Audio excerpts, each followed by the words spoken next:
Number 1. Bananas. These guys changed a lot over time. Their seeds were tougher and their skin didn't look the same, but the main difference is, of course, the taste. Bananas taste different because of their genes. This is Cavendish bananas, aka bananas from the supermarket we all eat, are at great risk. A couple of years ago, they made up 95% of all banana exports, but they're inevitably disappearing because of the fungi infections spread over the plantations. So, people will have to cultivate a new banana type that will probably appear bland in comparison with the ones we're used to.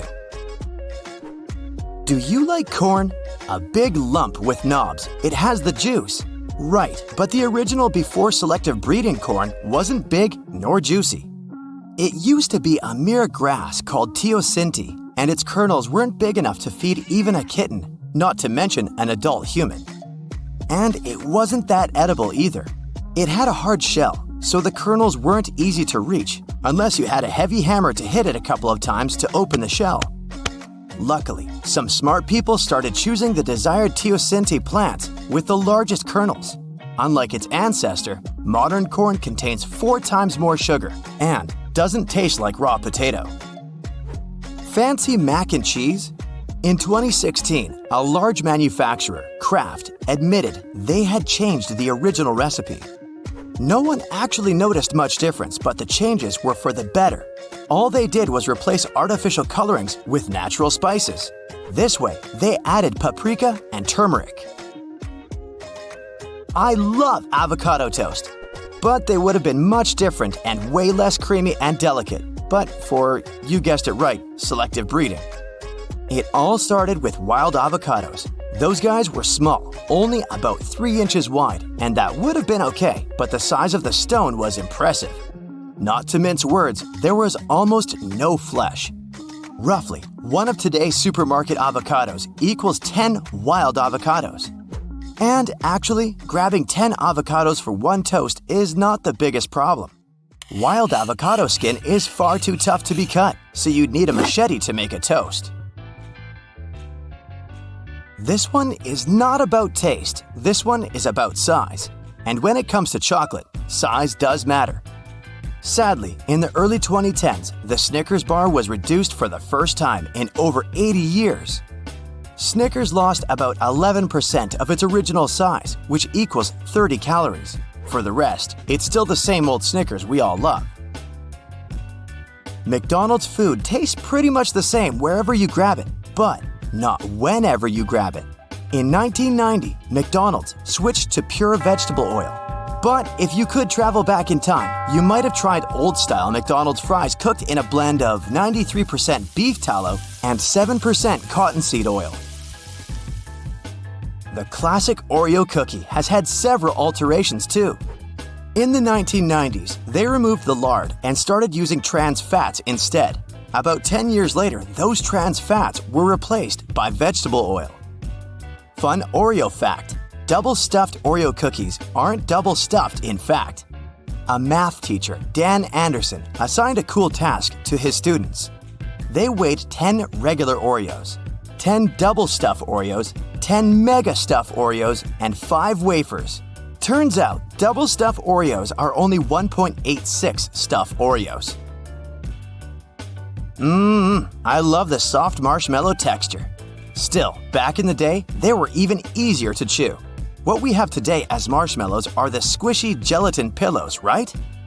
Old-style ones were more like syrup. That syrup was extracted from the roots of the marshmallow plant and mixed with different toppings. I know you don't believe such a plant exists. It's something I'm not sure how to pronounce, but you can read it. Here's the picture. Time to get shocked. Number 1. Nope, apple pie isn't originally American. It's among the earliest recipes recorded in Britain. Number 2. Some apple pie recipes featured meat, fish, and bird. Sounds weird and even a bit gross. Okay, let me tell you a bit more about a normal apple pie recipe from 1380. All you need are apples, dates, prunes, pears, raisins, something similar to cinnamon, mace, cloves, sugar, sandalwood, and unicorn tears. Just kidding. Cinnamon wasn't very popular back then. Sugar was pricey. So to sweeten it all up, people love to use grains of paradise, better known as pepper. And there was no edible crust. That idea came to people sometime later. Selective breeding. Here we go again. Around 4000 BC, peaches looked more like cherries until the Chinese domesticated them. Here's the old-time peach skin. Waxy on the outside, slightly over 60% of flesh is edible, and a huge stone.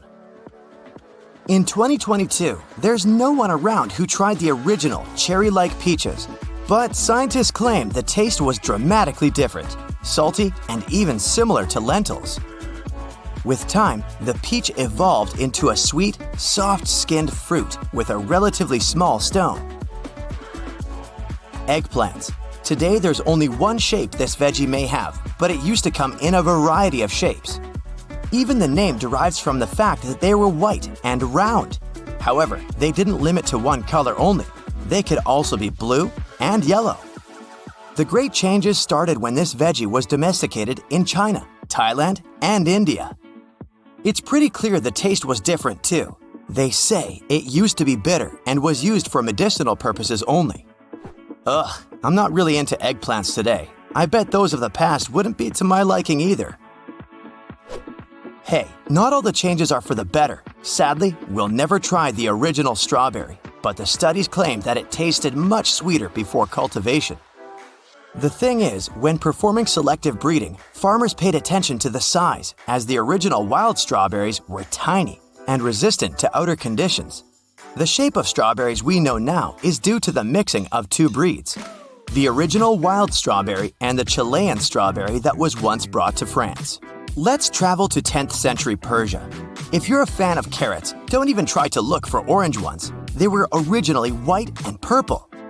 The flavor was much stronger and they looked different too. Those original ones were much thinner. Some centuries later, the carrot seeds were sent to Europe and selectively bred.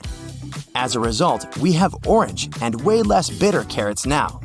Fun fact, baby carrots aren't a different species. These are the same carrots, but trimmed and sized down. Okay, this one looks a bit like a cactus. Seems weird and totally not edible, right? Well, it's the ancestor of a cucumber. This guy has changed a lot over time. You see those spikes? Some of today's cucumbers got rid of them completely and can boast a silky smooth skin, while others still do have that spiky resemblance to their ancestor. Also, the old version cucumber had only 4 seeds inside, unlike its modern counterpart. Anyway, the main difference between them is that you don't want to slice some of the old-time cucumbers in your salad. It was toxic and non-edible. Things with tomatoes are a bit more complicated, as their evolution happened in 2 stages. It all started with the wild ancestors that were as tiny as berries and had different colors like yellow, purple, and green. The wild ancestors evolved into yellow tomatoes, which evolved into something we know today as cherry tomatoes. Hey, have you noticed that the tomatoes get less flavorful each year? It's because they lost some of their genes over time. That's the downside of selective breeding. The second stage started when people cultivated cherry tomatoes into those large ones we need to make a perfect burger and ketchup. By the way, 200 years ago, ketchup was used as medicine. Doctors used to believe tomatoes had a lot of medicinal properties, and so did ketchup. Did someone say ketchup? I guess this is the leader on the list. This condiment has nothing in common with the original version. First off, it was tomato-free. Second, it was made from fish entrails, meat byproducts, and soybeans. Third, it was created in China, and its original name was ketchup or ketchup. Now, up for a guessing game? It's going to be pretty simple. I'll be giving you the name of some food, and you must guess what it is. This might seem easy, but the farther you get, the tougher the questions are. So, let's start. The first food on our list is Cheetos. So, what are they? If your answer was chips, sorry, but you're wrong. The right answer is puffs, and it's explained by the method they use to make Cheetos. They're made of corn, and they have their signature shape thanks to an extruder that shapes them. The main difference between chips and puffs is that chips are fried and puffs, like Cheetos, can be processed in several ways. For example, they can be baked. Next, we have a dish called Welsh rabbit. All I can say now is that it's super yummy. Can you guess what the Welsh rabbit is? The name is pretty misleading, I know that. But in reality, a Welsh rabbit has nothing to do with rabbit. It's actually an 18th century recipe with hot melted cheese generously poured over toast. Told you it's delish. Now, lion's head. Yep, that's a dish, and we already know that the name is quite misleading. So, any ideas? This is pretty simple. A dish called a lion head is just a meatball. It's a traditional Chinese dish, and it has many alterations. Hey, if you can add up some broccoli on your plate, it might even look like a mane, and the meatball can resemble the head. But you have to have quite a poetic mind for that. Now let's imagine you're having dinner at a posh restaurant, and you see sweetbreads on the menu. You don't want to seem ignorant and ask the waiter about the dish, so you have to make a decision yourself. Can you guess what it is, and would you grab it? To grab or not to grab? That is the question. Sure thing, tastes differ, but if you expect to have a cake or a fancy muffin when you order sweetbreads, you're going to be terribly disappointed. Thing is, sweetbreads are the thymus gland of animals. Good news, you're not very likely to get into such a situation in a restaurant, as sweetbreads aren't common today. Now another thing that may sound fancy, but is not fancy at all, prairie oysters. I believe you've already guessed these are not oysters. Any ideas about what it really is? Okie dokie, here's the recipe for prairie oysters. All you need is a raw egg, some Worcestershire sauce, and hot sauce. And if you want to spice it up a little bit, just add some vinegar and a bit of tomato juice. Now, there's another version which uses the part that turns a bull into a steer, and I'll leave it right there. Alright, this name is truly poetic. You need to use your imagination to guess what it is. So, ants climbing a tree. What kind of dish could it be? No ants are involved here.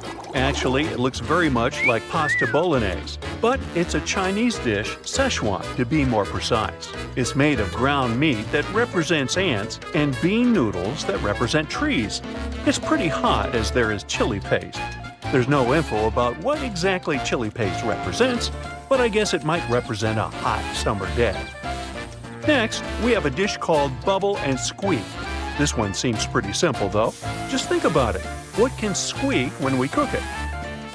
So, some foods do squeak when we put them over the heat. Bubble and squeak is a hash, and you can cook it with different leftover veggies you've got in your fridge.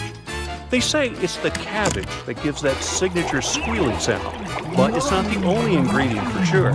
It's commonly made with potatoes, onions, and yeah, cabbage.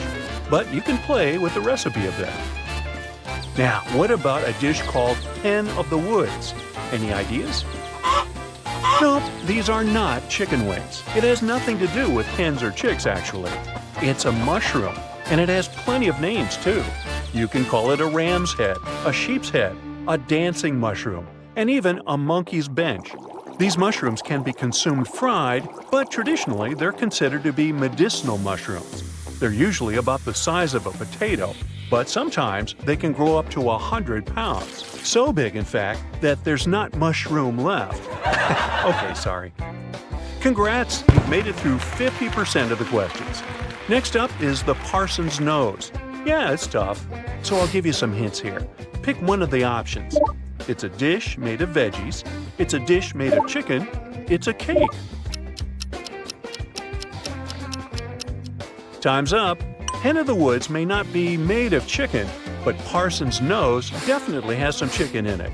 Technically, it's a chicken's behind. Look right here, this little triangular thing. Some chefs don't like leaving this part on the chicken before roasting it, but others believe it's quite good. Thing is, the flavor of that part is pretty rich because of the oils the birds produce. Now, it's getting even harder. So, what do you think cat's tongues are?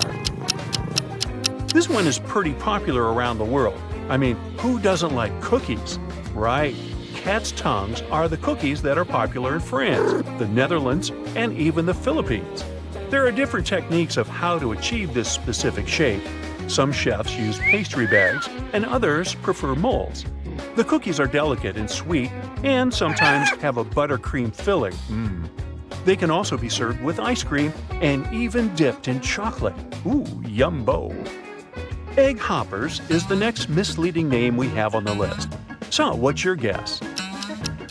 Egg hoppers may sound a bit like grasshoppers, but sure thing, this dish cannot jump. This dish looks very similar to an average French crepe, but the ingredients are pretty different. Instead of wheat flour, they use rice flour, and regular milk is replaced with coconut milk.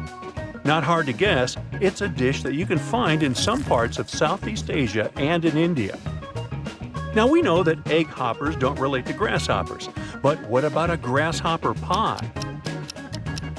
Now, even though bugs can be cooked in some countries and they can be part of a national cuisine, a grasshopper pie is 100% bug-free. It's made with graham cracker crumbs, creme de menthe, creme de cacao, and some heavy cream. So it has an exotic name because of its color, and it's delicious. Next, we have a dish with quite a particular name. It's called the priest fainted. I'm going to help you a little bit with this one. It's made with veggies, so all you need to do is guess what veggie you need to cook this dish. The main ingredient here is an eggplant. Also, there should be some tomatoes and a lot of olive oil. The flavor of this dish is super intense. Eskimo ice cream. Does this sound sweet to you?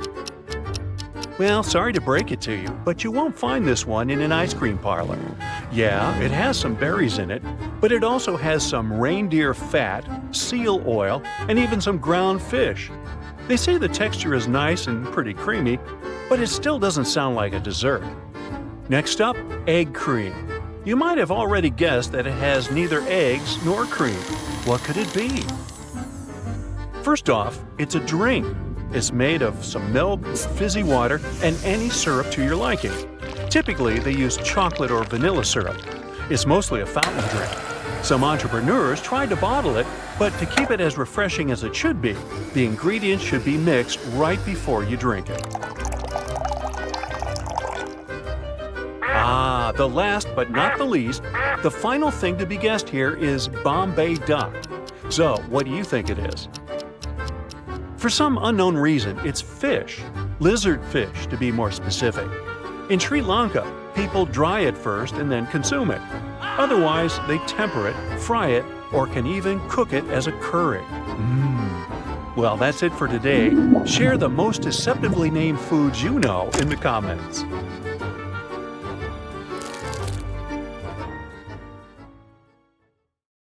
You decide to try a new coffee brand that has a nice golden packing and proudly says 100% coffee on it. But it tastes nothing like your favorite drink. Don't blame yourself for being the worst barista on the planet. The substance you just purchased might just not be the real thing at all. It's so expensive because of how it's made. Coffee plants can't be hurried to grow. Depending on the type of coffee, it takes a coffee tree about 3 to 5 years to start bearing fruit. Coffee farming is a people-powered industry, from planting to processing. Coffee farms are often huge, so you need many workers to plant all those new trees. And it takes about 2,000 hand-picked Arabica coffee cherries to make a single roasted pound of coffee. If you want to get the best out of the variety of options, don't fall for labels saying 100% pure coffee. If it doesn't say 100% Arabica, they must have mixed in cheaper Robusta beans, which can make your coffee taste bitter. Check the roasted on date for freshness, not the best by date. When a brand offers a gazillion artificial flavors, it's a sign they're not confident in their beans' quality. A good roaster might have a few unique flavors, but not a whole buffet. In Japan, you'll find wasabi all over the place. But chances are, if you've tried it outside of that country, you've had a fake. True wasabi doesn't come from your regular horseradish plant. It's more like a root vegetable made from the underground stem of the wasabi plant. This stem is grated to make the real wasabi paste. Growing wasabi plants isn't easy, as they only like clear, running stream beds in Japan's mountain river valleys. That's why the real thing is so pricey. Fake wasabi is usually a mix of regular European horseradish disguised as the real deal. You'll find it in squeezable tubes, little packets, or as a powder you mix with water. These products often contain just a tiny bit of the real stuff, usually 1 to 3%. It helps cut costs a lot. If you want to check if you've got real wasabi, check the texture. If it's super smooth and pasty, you're likely dealing with pureed horseradish. But if it's got a gritty feel, like it was freshly grated, it's more likely the real deal. Authentic wasabi is always served fresh because its flavor and zinginess vanish quickly once it's grated.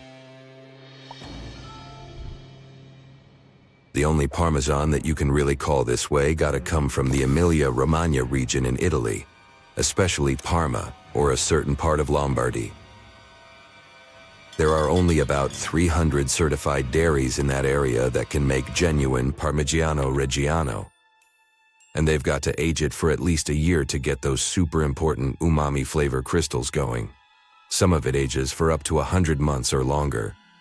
The authentic Parmesan wheels are marked with a DOP stamp, Denominazione di Origine Protetta, basically saying it's the real deal from the right place. Italian Parmesan is easy to find in most stores, but there are other options that can be cheaper. That's because American-made Parmesan only needs to be aged for 10 months, and some grated blends can have up to 4% fillers, like rice flour or wood pulp cellulose. The legit Parmigiano Reggiano cheese only has 3 ingredients, and one of them is milk from cows raised in the same region. Plus, they've got some strict rules about what those cows can't eat, like fermented grain. Maple syrup fans, this one's for you. Did you know that to produce your favorite pancake topping, artisans have to tap maple trees that can grow more than 5 stories tall, extract sap, and then boil it down? It's an age-old craft, passed down through generations, from indigenous peoples to modern-day syrup makers. But many of the bottles with sticky sweet syrup inside have nothing to do with that process.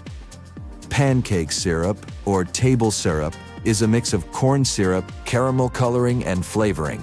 If you see these ingredients on the label, it's a telltale sign you aren't dealing with the real maple syrup. The consistency of your purchase is another giveaway. The authentic maple syrup is runny. That's why you can pour it easily. Pancake syrup is thicker and stickier. The price can't always give away a fake in this case. It can be affordable even for the real product.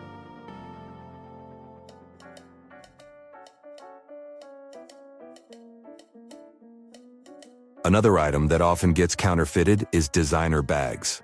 To make sure you're buying the real thing, give that purse a good feel. If it's supposed to be leather, it better feel and smell like it. Counterfeiters often skimp on quality materials. Check out the zippers, buttons, or any metal parts. They should feel solid, not lightweight or cheap. And of course, no chipping allowed. Look closely at the seams. Sloppy or uneven stitching is a big red flag. The inner lining is another giveaway. Feel it and make sure it matches the brand's quality. Pay attention to the brand logo. Authentic ones are all about the details. The same goes for the label inside the bag.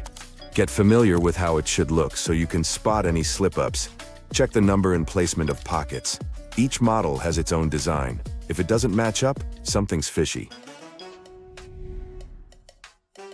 Shady dealings with extra virgin olive oil date back to ancient Rome. Back then, tricksters would sell low-quality oil or mixes under the fancy Evo label. Nowadays, most legit extra virgin olive oil comes from Spain, Italy, or Greece. They produce it by squishing ripe olives without heating or chemicals. Good Evo might cost you around $10 for a 17-ounce bottle. Fraudsters have gone undercover amidst real producers, making it tough to spot the fakes. But you have more chances of finding the real thing if you avoid blend or light varieties on the label. Check the pressed-on date. It should be less than a year old since the oil loses its fruity vibe after a couple of years. If there's a harvest date and details like the producer's name or olive type, it's likely legit. Some high-quality oils note the free fatty acidity, FFA, level, which is a good sign. Don't automatically trust fancy packaging or high prices. Even an expensive bottle can be past its use-by date. If you like to cook, cinnamon, mint, nutmeg, sage, and other spices must always be in your kitchen cabinet. But you can't be sure you've got the real thing unless you're prepared to pay a hefty price for them. When you break it down by the pound, some of them, like vanilla and saffron, are as pricey as precious metals like silver and gold. And where there's value, there's a dark underbelly of fraud. This multi-billion-dollar industry is a playground for tricksters looking to make a quick buck. If you don't want to add something fake to your meals, the best you can do is buy the spices whole and grind them yourself. If possible, try to find a retailer that sells spices in bulk. You'll be able to see them yourself, and you won't miss the aroma of real cinnamon or oregano. If you're planning to buy a designer watch, look closely for any blunders or defects on the watch. Designer watches are usually made with high-quality standards, so things like chipped paint, scratches, or spelling errors are rare. Also, check if the clasp works and if the watch keeps accurate time. Genuine designer watches have precise, clear engraving created by skilled watchmakers. If the lettering looks messy or hard to read, chances are it's a fake. Designer watches are made with valuable metals and intricate parts, so they should feel a bit heavier than they look. If a watch feels surprisingly light, it might be fake. Real luxurious watches have unique serial numbers that should be precisely laser-etched, not sloppily printed. Make sure these numbers match the case and warranty numbers. Simply search online or contact the manufacturer's customer service to confirm you've got the real thing. You've never ever eaten a single bite of a real cinnamon roll in your entire life. All your fancy Italian dinners with your friends were a scam. And get this, most likely, you've never tried a legit milkshake. Feels like your entire life is a lie, right? Don't worry, I've got you covered. I'll expose all those lies to you. Watch until the end to know how supermarkets sell you a fake Caesar salad and why the only authentic thing you've ever eaten was that seemingly packed with colorant red velvet cake. Do you like mashed peas? I don't. I still have those flashbacks to when my mom made me eat this swamp-like slurry when I was a kid. But I love peanut butter. Well, these two are related. The thing is, peanuts are actually legumes, not nuts. Why do they even call it peanut butter if it doesn't contain real nuts? And is not a dairy product to be considered butter? No one knows for sure, but I guess it's just because of the texture that resembles other nut-based spreadable pastes. The main component of the Caesar salad is probably its dressing. It has a bunch of ingredients, such as olive oil, eggs, lemon juice, Worcestershire sauce. By the way, 3 hardest things to say out there are I love you, I apologize, and Worcestershire sauce. Sorry, I got carried away. I was just saying that supermarket Caesar salad is a scam, since lots of stores and even restaurants throw in mayo and other unexpected ingredients. Source? Trust me, bro. Farm-raised salmon usually looks as white as the Twilight protagonist, but don't sparkle. It's the skin of the salmon, Bella. I'm a salmon. Ahem. Sorry, let's carry on. Well, people normally trust neither vampires nor pale salmon. To give the trustworthy reddish-pink look to those fish, sneaky fish farmers add pigmenting compounds to salmon feed, which helps mimic the color of wild salmon. In the wild, salmon get that iconic hue from shrimp and algae, but their farm-raised peers sometimes get a boost from carotenoids added to their feed. Many fancy pestos at supermarkets are labeled alla Genovese to show they come from Genoa and have old-school Italian nonna recipes. But sometimes, manufacturers may throw in a bit of extra stuff to make their pesto thicker. Okay, I may understand the extra sugar in this sauce, but bamboo fibers? I mean, I love pandas, but I'm not a panda.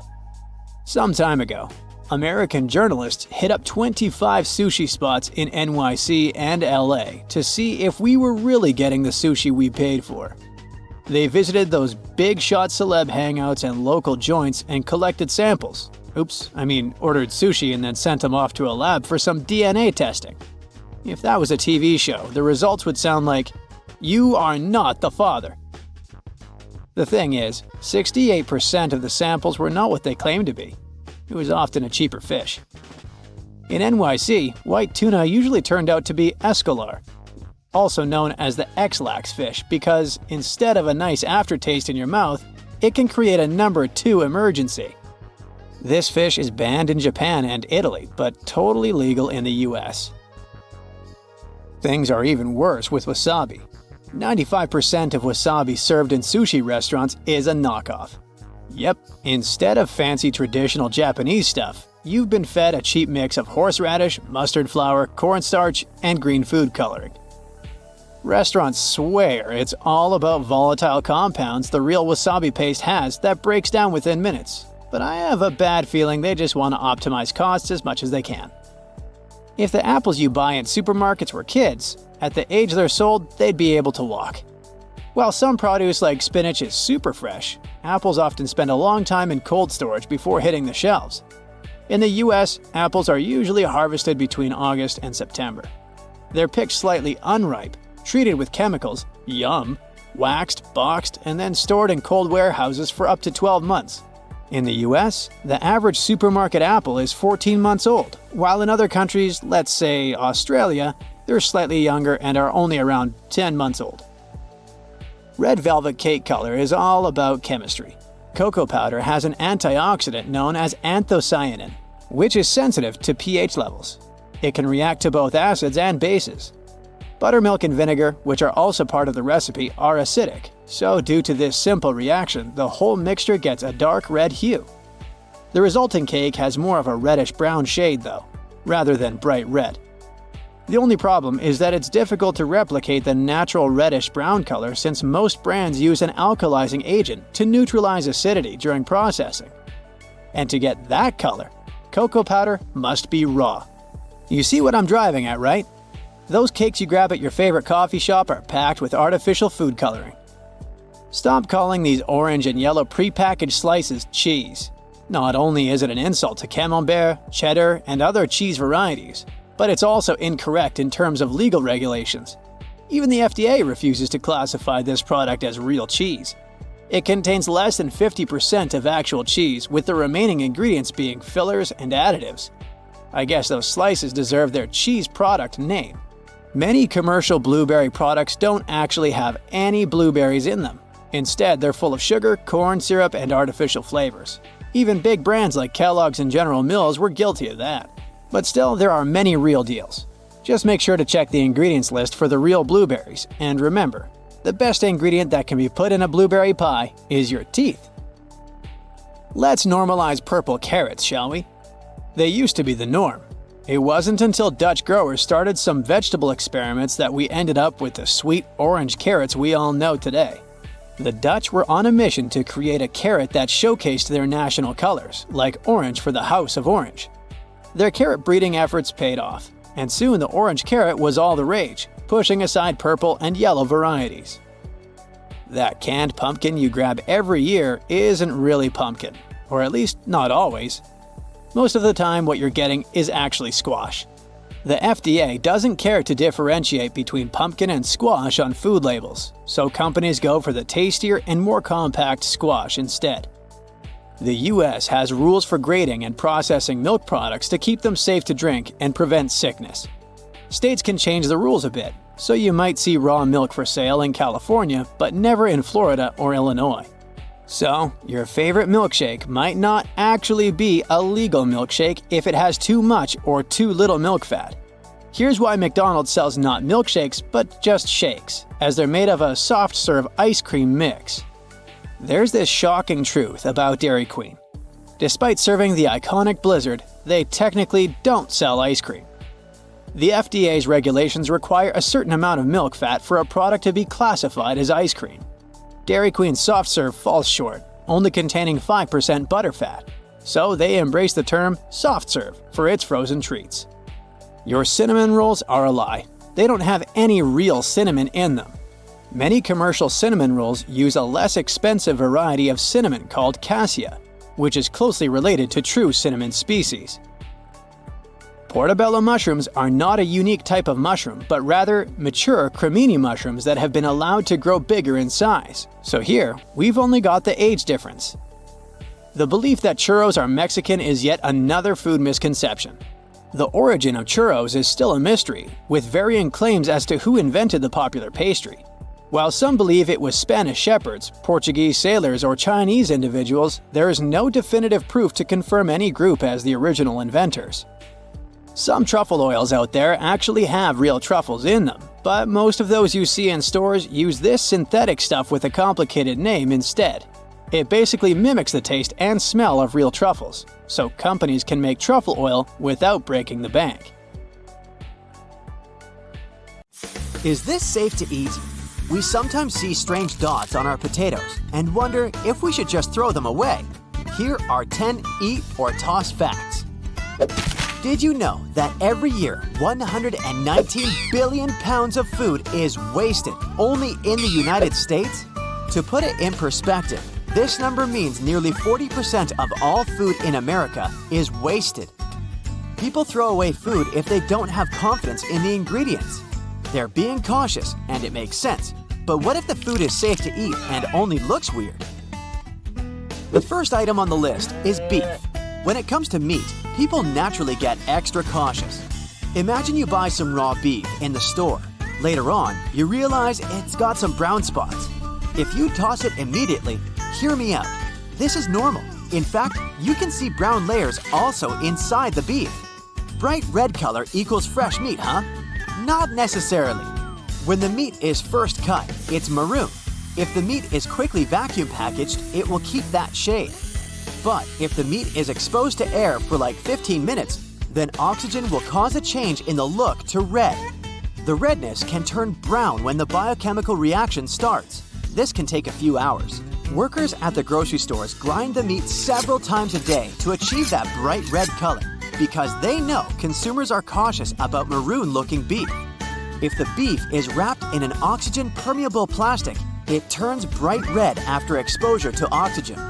As long as the meat smells and feels fresh, and if it's been stored properly, it should be safe to eat. Have you ever come across dark lines under a shrimp shell? This one has a similar story to beef. Black lines on your shrimp's flesh are related to a natural phenomenon. They gradually occur after shrimps are taken from the water. Meat is exposed to oxygen, and the blackness gets more visible over time. Here also, the pattern of the animal itself can be a factor. These black lines can be a naturally occurring discoloration on the shrimp. Think of cats. They also have different color patterns, but they're the same in terms of species. Next time, you can conduct a mini experiment in your kitchen. Put a couple of shrimps side by side and observe the mild differences in the shrimp's color patterns. Shrimp will have a distinct bad odor when it's no longer edible, so if it smells and tastes fresh, don't toss it. Should you eat moldy yogurt? That green substance on the surface doesn't look appealing at all. But if you scoop it out, you seem to have clean yogurt underneath. The short answer is toss it. The mold could be seen on the top only, but it has probably gone deep. Not to mention that it'll taste bad. Many molds are harmless, but some produce toxic substances. Green mold is a type of penicillium. Does this word sound familiar? That's the same type of mold used in the antibiotic penicillin. Don't get too excited. Eating moldy yogurt won't magically cure bacterial infections. It only spoils your dairy product. In 2013, there was an outbreak related to one line of yogurts. The company handed the products to stores as usual. After some time, they received customer complaints. They said that the yogurt looked like yogurt soup and tasted really old. Turns out that a type of fungus probably released some carbon dioxide. It made the product fizzy and bloating. Ugh.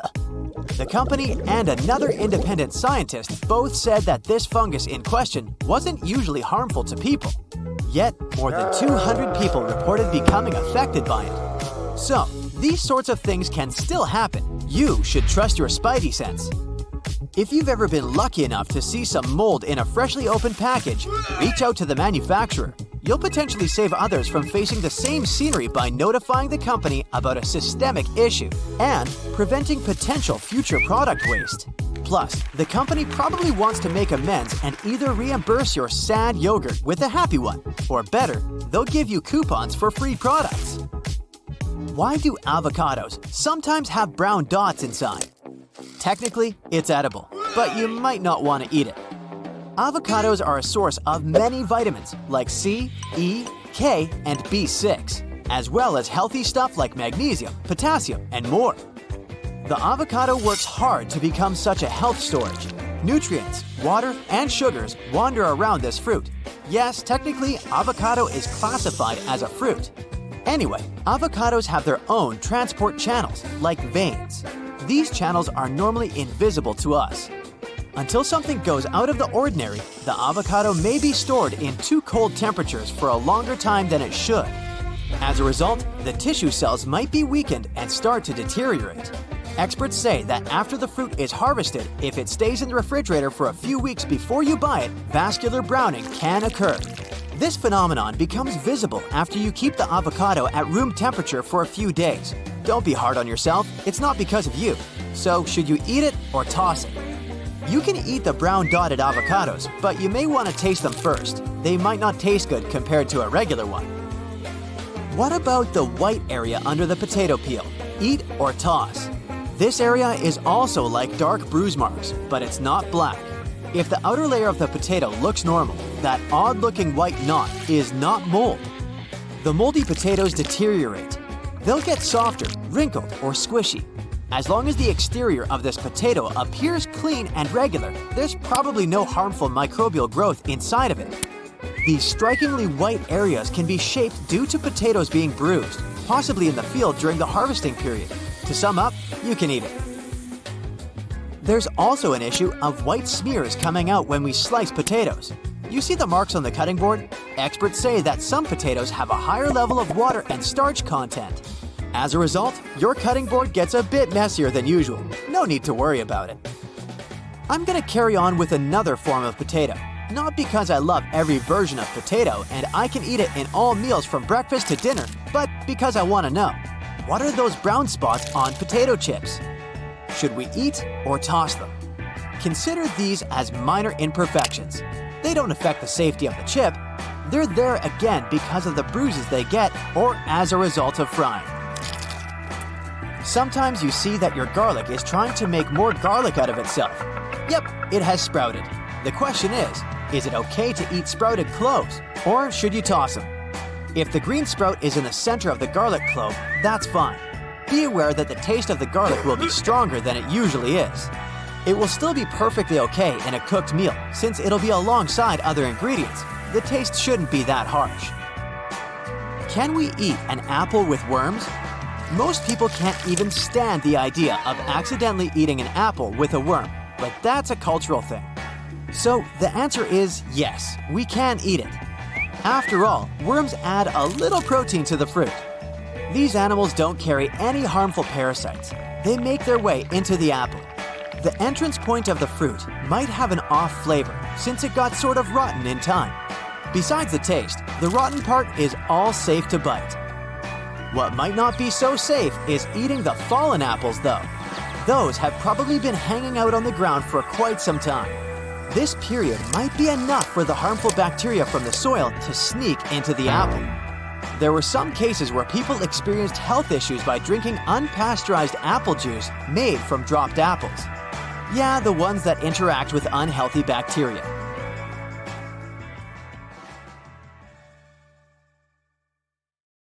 From the iconic golden fries to a broken ice cream machine, here are 10 fast food secrets that the fast food industry doesn't really want you to know.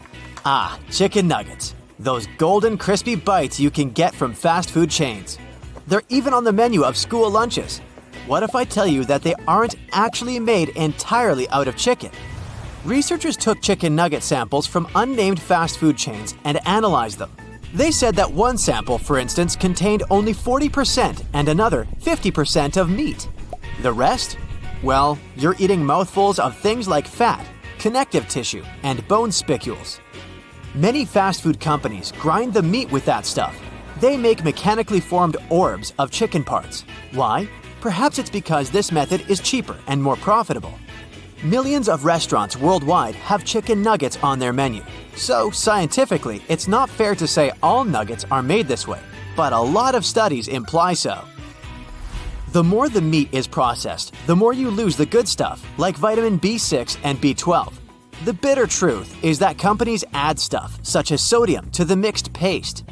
Sodium is added to get a better flavor. It's one of the ingredients that makes nuggets so yummy. Our bodies need sodium, but not too much of it.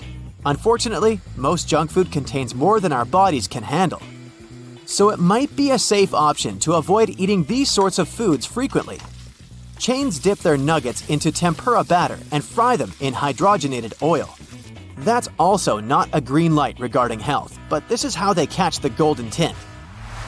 They put additional stuff in nuggets. What about grilled chicken? In recent years, we've seen brands highlighting grilled chicken as a healthier option. Research has been done about grilled chicken too. And the same approach is applied here. Take chicken samples from iconic fast food companies and send those to labs for analysis. The results show that companies are misleading people by advertising these products by labeling them as healthy, natural, and 100% chicken breast. In reality, a couple of things are added to the meat to make it tender and juicy. Plus, these additives make it easier to cook the meat, freeze and transport it, and reheat it later without losing too much moisture. The drawback of all these additives is that they affect the nutritional value of the chicken breast. These ingredients aren't the healthiest for us. We should especially watch out for 3 things. The first one is again sodium. Fast food samples had 7 to 10 times more sodium than home-cooked chicken breast. Imagine you have a cheeseburger, but you say no to yourself and try to pick a less harmful menu item. Yet, some chicken sandwiches have the same amount or even more sodium than a cheeseburger with medium fries. The second thing you need to watch out for is phosphate additives. These additives allow the protein to conjoin more water. This means the white meat in the sandwich will appear juicier to you. Any word you see in the ingredients section that contains phos is a phosphate additive, so it's best to avoid them. The last thing you should avoid is sugars and starches, not just in grilled chicken, but pretty much in all fast food products.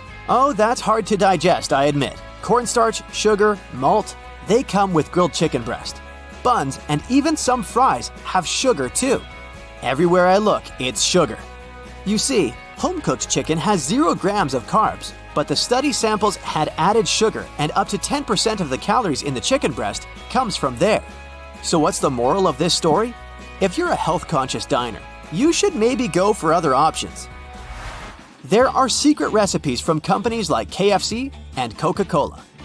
No company wants to share the ingredients that make their food irresistible, but with a little research, you can decipher many things. You want to know the secret of McDonald's fries? It's written on their website. They add beef flavoring to the frying oil.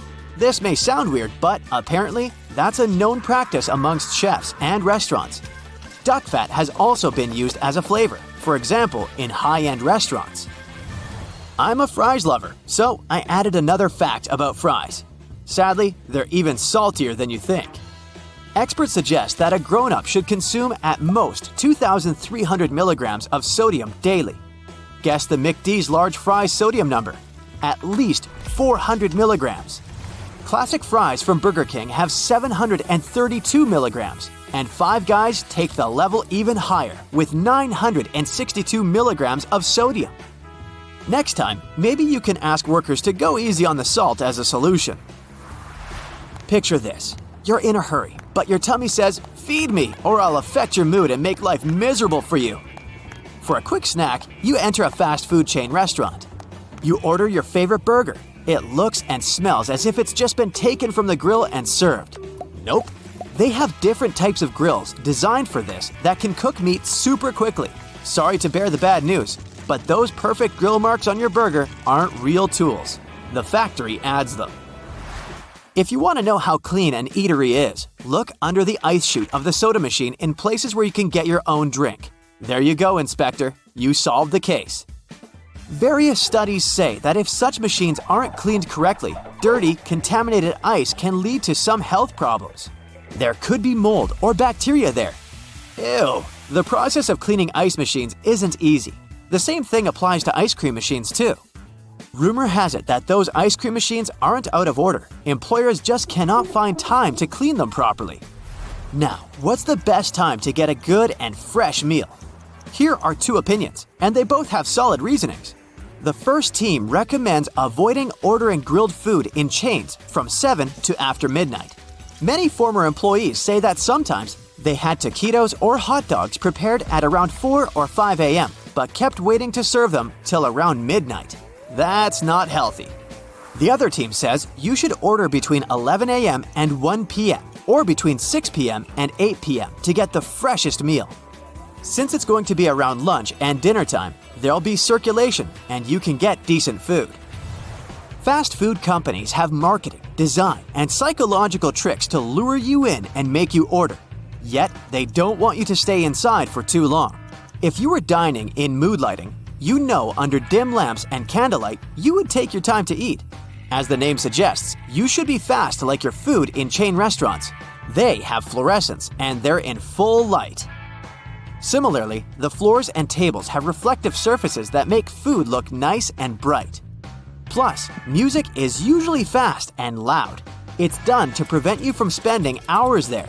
Yet, they want you to take advantage of the first 20 minutes after your purchase. The faster you eat, the longer it will take you to feel full. Scientists say it takes about 20 minutes for our stomachs to inform our brain, okay, now I'm full. It's a good idea to eat in a clean area, but most of these companies are using cleaning products that have super strong chemicals. Assume that the staff cleaned the place at the end of their shift. They wiped down the soda machine and grill surface, and then you showed up early the next day. You may get some of that chemical residue on your food compared to other customers visiting the place later in the day. The vegan patty may not be 100% vegan. I'm talking about the grill, not the meat itself. In most of the chains, vegan burgers are cooked on the same grill as meat burgers. Do you have fast food chain secrets you want to share? Tell them to fellow Brightsiders in the comments. Today, we're going to reveal some fast food secrets. By now, we've all learned that we never get the exact same food that we see in ads. But there is way more stuff to know about how fast food companies make us buy stuff. It's like they make your brain order, "Ooh, I've seen something delicious. Get that for me ASAP. Ooh." Well, imagine entering a food court and smelling all that beautiful food.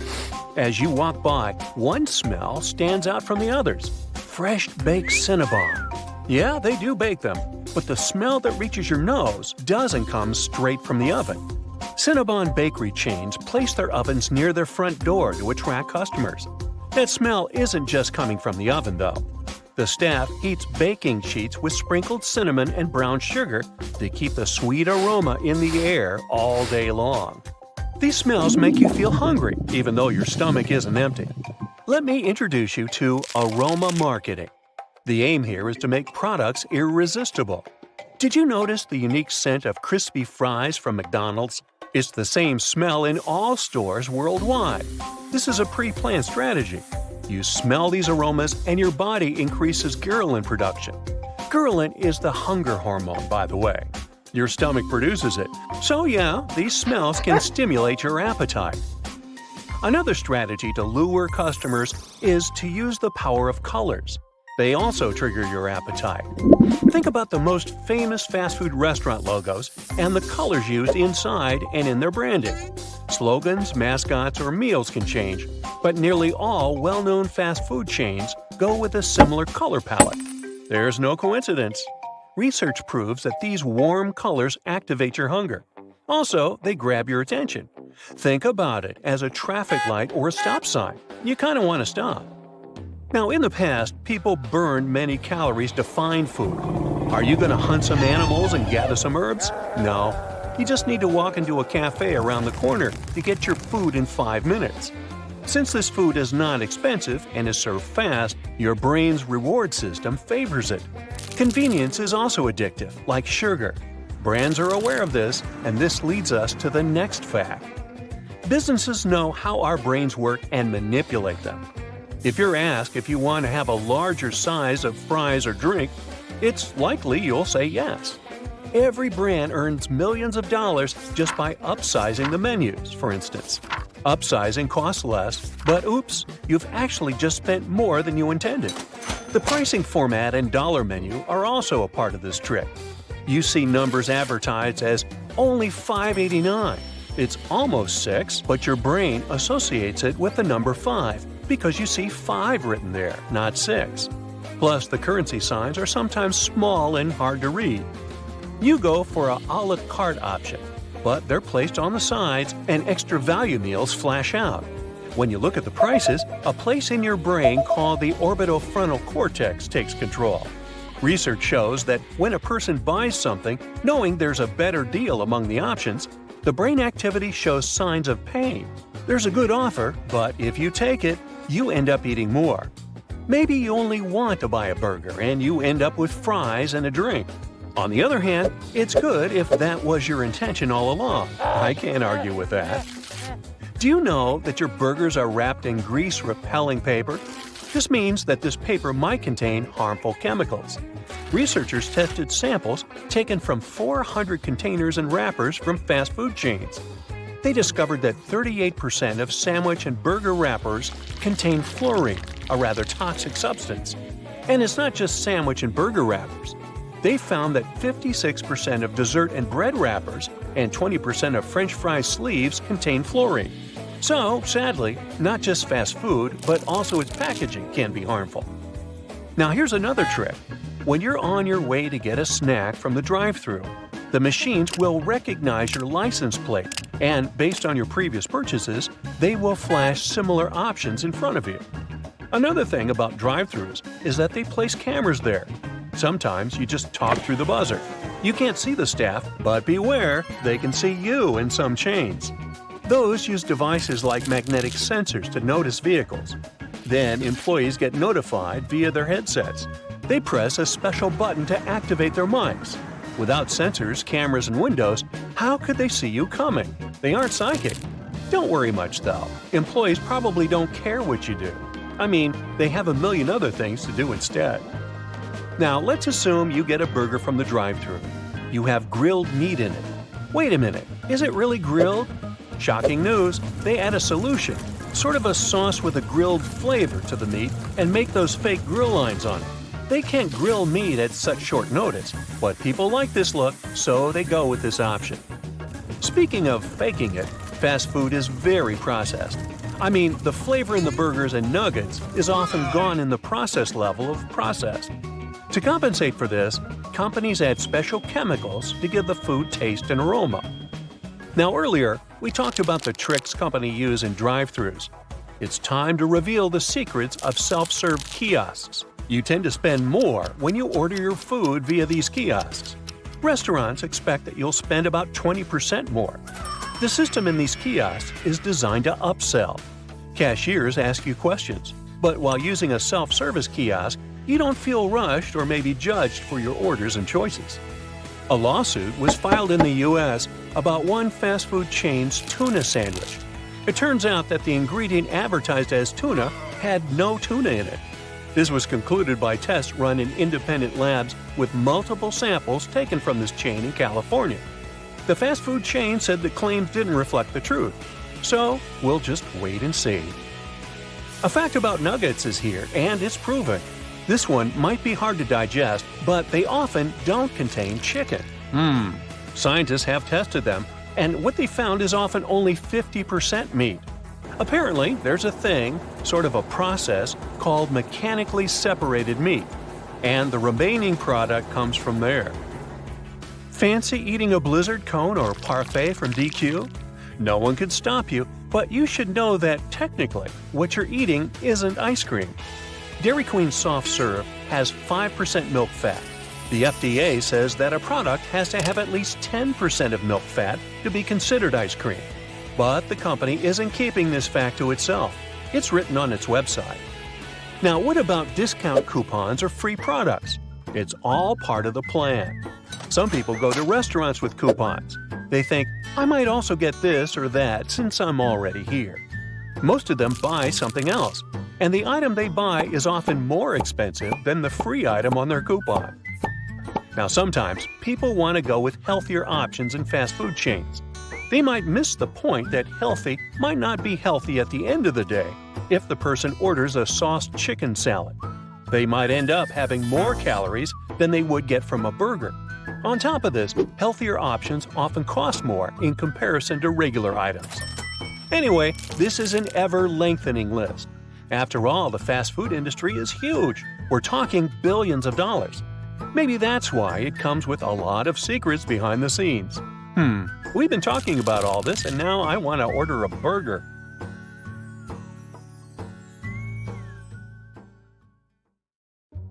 Bet you've never heard of corrugation. It's a system that may lie hidden in your pantry right now.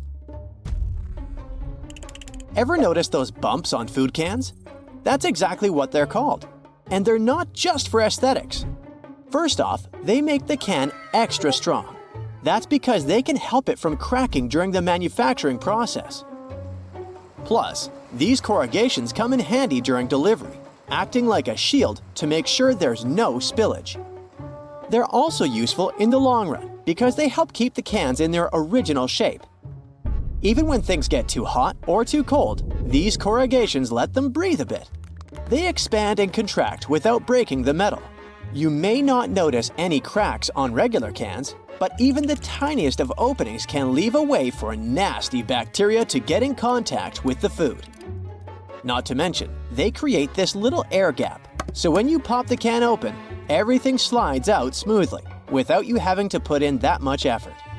You know what also doesn't require much effort?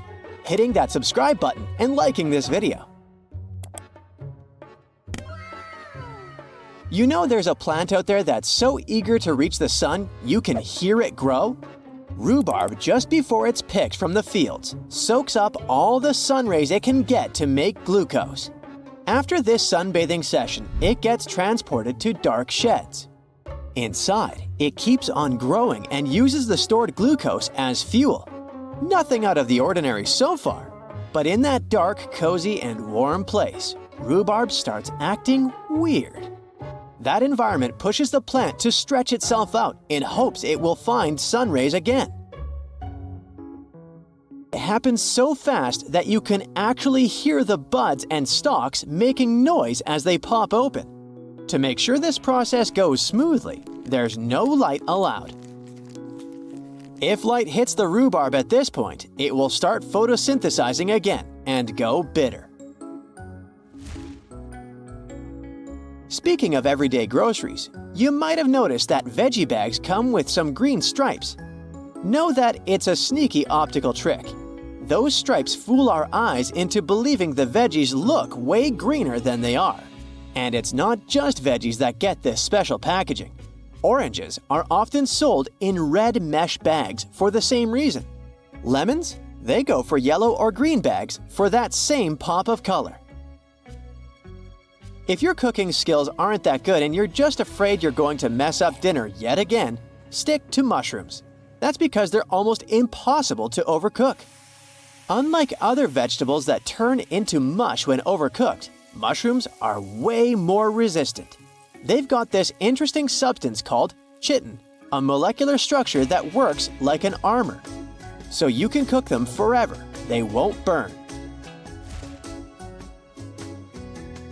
Donuts don't have holes in them because it's easier for you to pick them up. If you've ever tried to make them at home, you might have noticed that when you fry the dough, the outside gets done quickly, thanks to the hot oil. If you want the inside to look just as good, you have to keep it in the oil way longer, but then the outside would get too brown. Thanks to that middle hole, the heat gets to both sides equally, cooking up a flawless donut.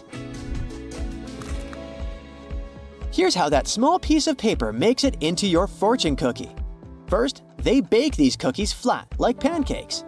Then, while they're still warm and bendy, they sneak in those tiny messages.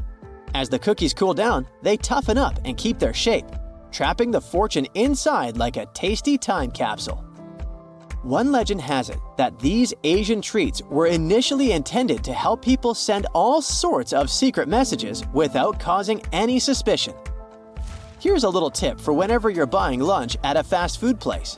Skip the word extra when you're ordering.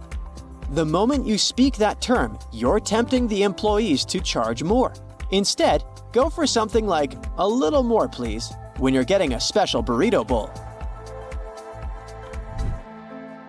According to a UK study, cheese is the most stolen of foods worldwide.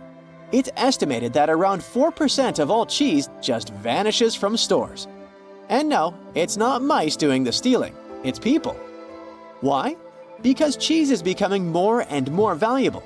The price of cheese is constantly going up, and sneaky thieves are trying to make easy money by simply taking it from the racks. It's not just cheese, though. Other interesting items on the thieving list include fresh meat, chocolate, and seafood. Ferrero, the company behind those luscious jars of Nutella, needs about 25% of the world's hazelnuts every year. So if you think about it, 1 in 4 hazelnuts ends up in a chocolatey jar. The manufacturers get the nuts from Turkey, Italy, and Chile, making sure they get them delivered from both the northern and southern hemispheres to keep things fresh. Nutella's impact on the economy is even bigger than you'd imagine. Because of this demand, the price of hazelnuts went through the roof. In 2014, a frost hit Turkey's hazelnuts, supply got halved, and prices were even higher. Now, even places like New Jersey are trying to grow those Nutella-worthy nuts. When you imagine someone trying to sneak something into space, your first thought wouldn't be a sandwich. But back in 1965, during a Gemini mission, astronaut John Young brought a corned beef sandwich on board, going against NASA rules. He hid it in his spacesuit pocket before blastoff. About 2 hours into the 5-hour trip, he went to the mission commander and offered him this unlawful treat. The commander, being a good sport, took it, and they shared a quick, savory moment. He even put the unfinished sandwich in his own spacesuit pocket to avoid crumbs making a mess of the spacecraft. Meanwhile, the official NASA-approved food was waiting patiently in a box nearby. Surely, radishes aren't your first pick when it comes to salad ingredients, but they have quite an interesting history too. These mustard, broccoli, cabbage, and cauliflower cousins have been grown and eaten for longer than you'd imagine, even before the Romans were famous in ancient Egyptian times. In fact, radishes were used as currency for the people who built the pyramids, alongside onions and garlic.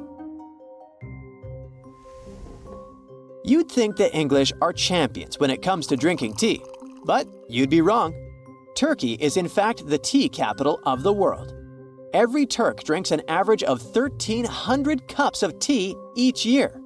On a regular day, they're sipping on 3 to 5 cups, but when winter hits, they can reach 10 cups a day.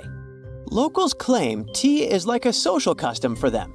It's more than just a hot beverage. It's an excuse to sit down, enjoy the atmosphere, and connect with loved ones.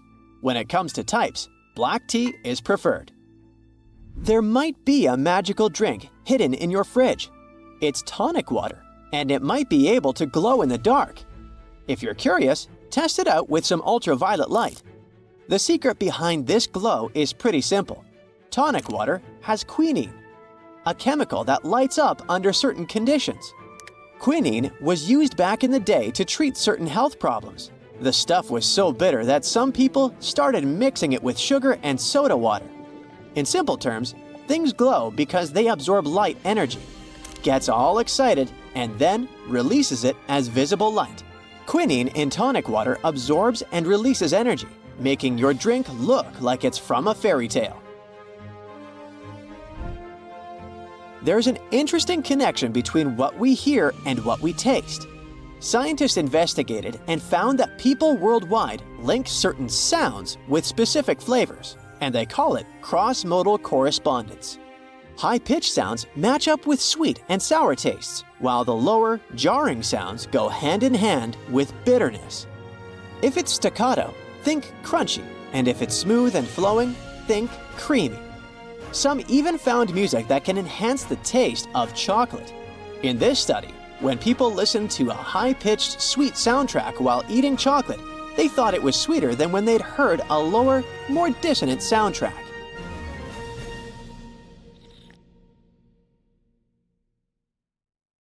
It's the first day of the apocalypse. The internet collapsed, logistics chains broke down. Outside your house, the world is living and breathing chaos.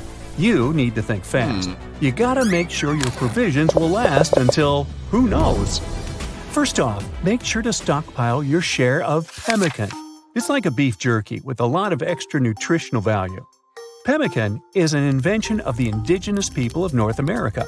They depended on pemmican during harsh winters or when resources were scarce. It lasts long and it's easy to carry, the essence of survival food. It doesn't look the yummiest, but it can last up to 5 years if stored properly. This pemmican stuff is kind of perfect for the apocalypse, since it will give you a highly nutritional meal. A 2.2-ounce bar will give you around 300 calories, but here you get 3 for the serving of 1: dried meat, berries, and even sugar. And you won't have to eat a lot to feel satiated, since it gives your body an array of nutrients, from proteins to carbohydrates. I know you'll miss them, but don't grab those chocolate chip cookies you love. You need an alternative called ship's biscuits, but you can't find them in the supermarket. You gotta bake them yourself. These were literally the cookies that sailors ate during long voyages at sea. A ship's biscuit can go a lifetime without going bad.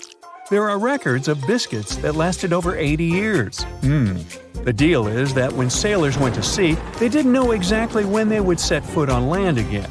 So they needed to be ready, food-wise. Or else they could, starve.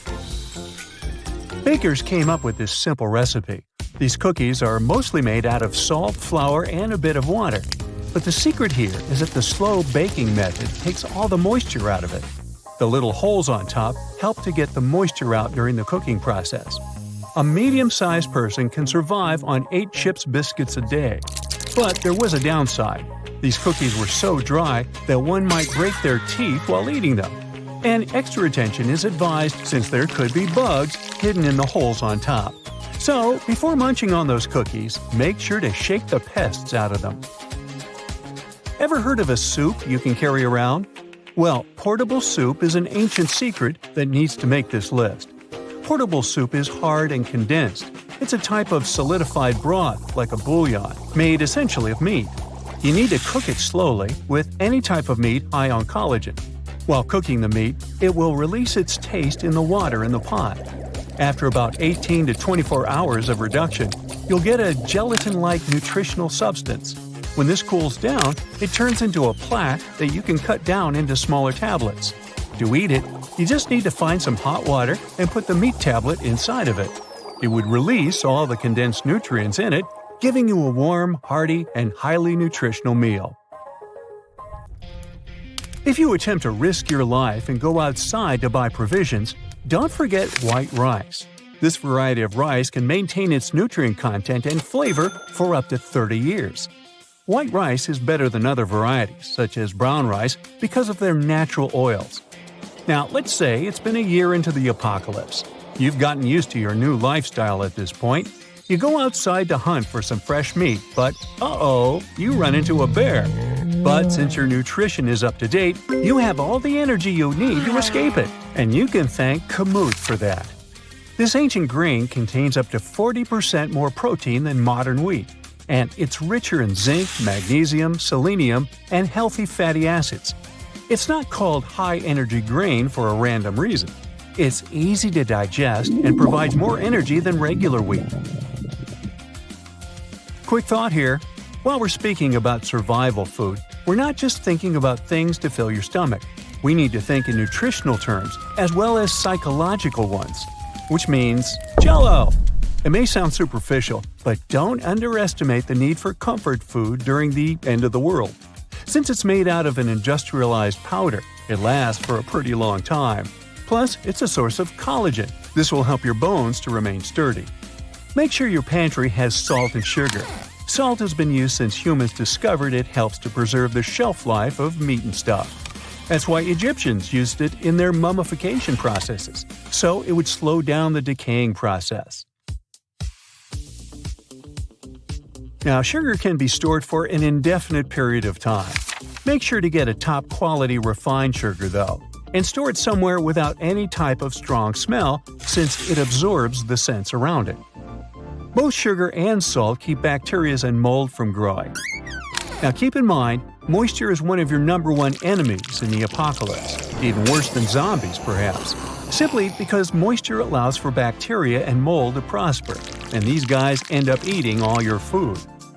2 years into this whole chaos, you figured out your way around food. When it all started, you bought a bunch of fresh veggies and dehydrated them. By dehydrating food, you still get all the nutrients, but they last for much longer. Plus, they reduce in size quite significantly, which makes storing them much easier. You didn't forget about peanut butter, of course. Peanut butter is highly caloric, plus they are your best treat at this point.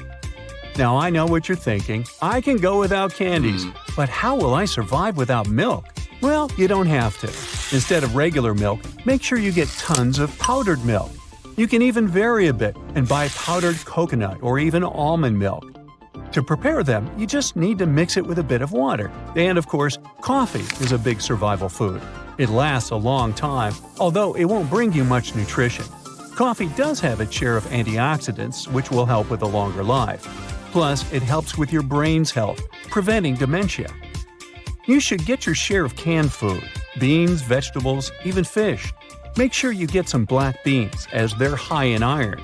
You need to have a sturdy immune system, since there won't be many doctors around, or they've turned into zombies. Canned pink salmon is a must-have in your apocalypse pantry. It's got a bunch of those omega-3 fatty acids, which will help with your brain and your heart health. It can last up to 6 years if stored correctly. And you gotta think about oats here. Oats are one of the world's healthiest foods. A bowl of oatmeal for breakfast can help you feel full longer, which is a great ally when food is being rationed. Rolled oats are simple to make and can be eaten without cooking, simply by letting them sit in water overnight. Now, corn. Flint corn is one of the best for long-term storage. It makes a pretty good cornmeal. You can even grind it and make a mean tortilla, in case you start to miss those Mexican night outs. It's best to store it whole and grind it only when you cook it, for durability, of course. Now, unfortunately, popcorn has more moisture than other varieties of corn and is not the best candidate for long-term storage. Let's just say popcorn doesn't make it into the apocalypse. Which leads us to another point. None of this will work if you don't know how to store your survival food. You need to create a storage location that is cool, dark, and dry. This can extend the shelf life of your food for up to 30 years. For the dehydrated stuff, you need to store it in airtight containers. Air is kind of a bad guy here, since it helps to oxidize a bunch of stuff. Most bacteria in our food need air in order to thrive, so if we cut out the air, this means more food for us. Have you ever wondered why things are the way they are? Like, why are there holes in a takeout box? Don't worry, you're about to find out.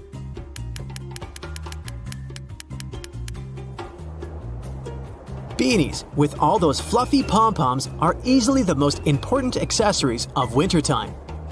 Turns out the real reason why they or other hats have pom-poms was not to make a fashion statement in the past. One of the theories says that they were there to provide safety. French sailors used to wear hats with pom-poms so they wouldn't hit their heads on the walls or low ceilings and hurt themselves if they lost their balance in a rough sea.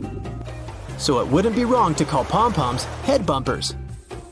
Ever notice those extra eyelets hiking boots have on their sides? One thing is for sure, even though it kind of makes sense, they're not there to provide ventilation for your feet so that they don't smell. They're there to prevent your shoes from moving and causing you to slip and fall while you're hiking, climbing, or descending a hill. When you're going on your next adventure, make sure to tie your laces through them to tighten your boots for a better fit. You're at a barbecue party with your friends. The host serves cold drinks and long neck bottles to everyone. You think to yourself, why do bottles have long necks anyway? There are 2 reasons for that. The first one is to reduce the cost of packaging. The narrower the neck is, the smaller cap you need, and the second reason is to make sure that your drink stays cool longer. When you hold the bottle from its neck, not its body, the heat coming from your hand won't warm up the rest of your drink.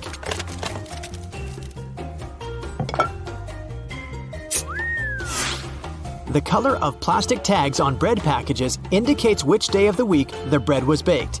Even though some companies have their own color codes, it generally goes like this: Monday, blue; Tuesday, green; Thursday, red; Friday, white; and Saturday, yellow.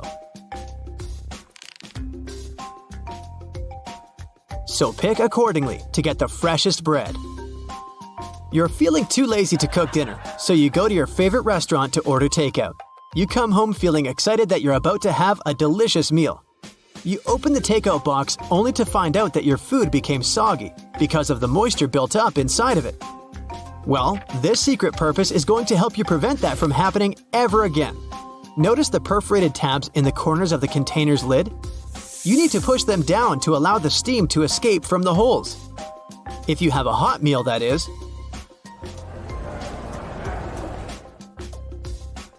If you're one of those lucky people who have a dishwasher at home, you're going to feel even luckier once you learn what else you can wash in it.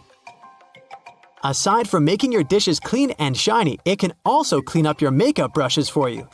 Just place them inside the silverware tray to remove all the dirt and excess product that built up amongst the bristles. You went to the farmer's market and bought some fresh fruits and vegetables. You want to wash the dirt off them, especially potatoes, before placing everything in the fridge. Don't waste your time washing them all one by one. Place them in your dishwasher and set it to the rinsing cycle with cold water. Don't use detergent for this, though. Are you one of the many people who use the drawer under their oven or stove as storage? Sorry to inform you, but storing skillets, cookie sheets, and muffin pans is not their purpose. It's called a warming drawer, and it's meant to keep your cooked dishes warm and delicious. So, if your guests are running late, just put that casserole you've made in it until they arrive. Keep in mind that not all oven models have this feature. Some drawers are for broiling, and some can indeed be used as storage. Check with the manual to make sure what yours is. Oranges, lemons, and avocados come in mesh bags most of the time. When you go back home from the grocery store, you probably throw those into the trash, don't you? But did you know that you can also use them as a pot scrubber? You just need to tie them up. Then you can get to cleaning those dirty dishes, pots, and pans. You can even turn them into single-use scrubbers for other kitchen appliances or your sink. If you're at a store looking for new hangers to organize your closet, we suggest you buy the ones made of cedar wood instead of plastic ones. First of all, cedar wood acts as a natural repellent. Pests like moths, fleas, lice, silverfish, ants, gnats, and ticks won't come near your clothes and closet if you use them. The second reason why you should invest in them is that they absorb unwanted odors from your clothes as well as moisture. And this feature helps prevent mold, so you can wear your favorite dress or suit for longer. It's that time of week again, Taco Tuesday. You invite a couple of friends over to enjoy some homemade tacos, but even though you have the recipe for making tortillas, you don't know how to give them that perfect taco shell shape. Well, this hidden use might help. If you have a muffin tray at home, then you have all you need. Just flip it upside down and place the small tortillas in between the cups. Bon appetit! If you love sewing and making your own clothes, then you must be used to using those tomato pin cushions, which almost always come with a small strawberry tassel. But why is it there? First of all, you can push the needle you're currently using or your favorite one in there so that you don't need to search for it amongst the other needles all the time. And secondly, it's filled with emery, which will help clean and sharpen your needles once they go in there. Are you a Team Ketchup or Team Mayo? Ketchup fans must have noticed the number 57 on those Heinz ketchup bottles. That number is placed where it is on the bottle for a very specific reason. You must have struggled with getting ketchup out of the bottle at least once in your life, and at that moment, You probably tried shaking it until the right amount of ketchup fell onto your plate, right? Well, no need to do that anymore. Just firmly tap on the spot where 57 is written on the bottleneck, and you can get ketchup out of the bottle way quicker.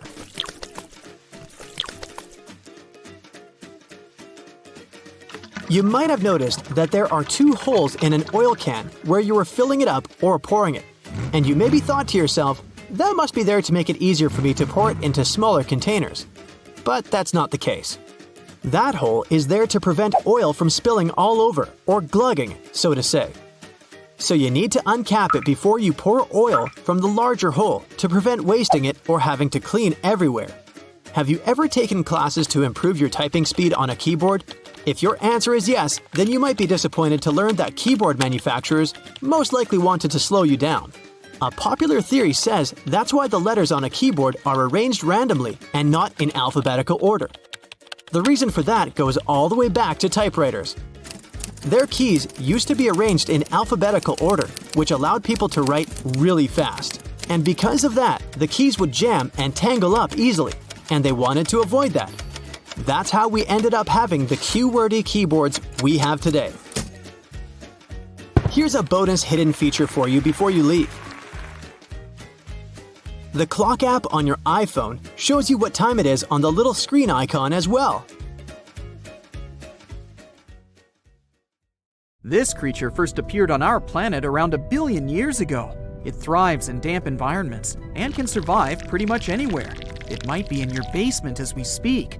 I think you've already guessed, I'm talking about mold here. It's a type of fungus that spreads through tiny particles moving through the air. These spores are like the seeds of a plant, although they're much smaller. Sometimes they cling onto clothes or animal fur and travel long distances unnoticed.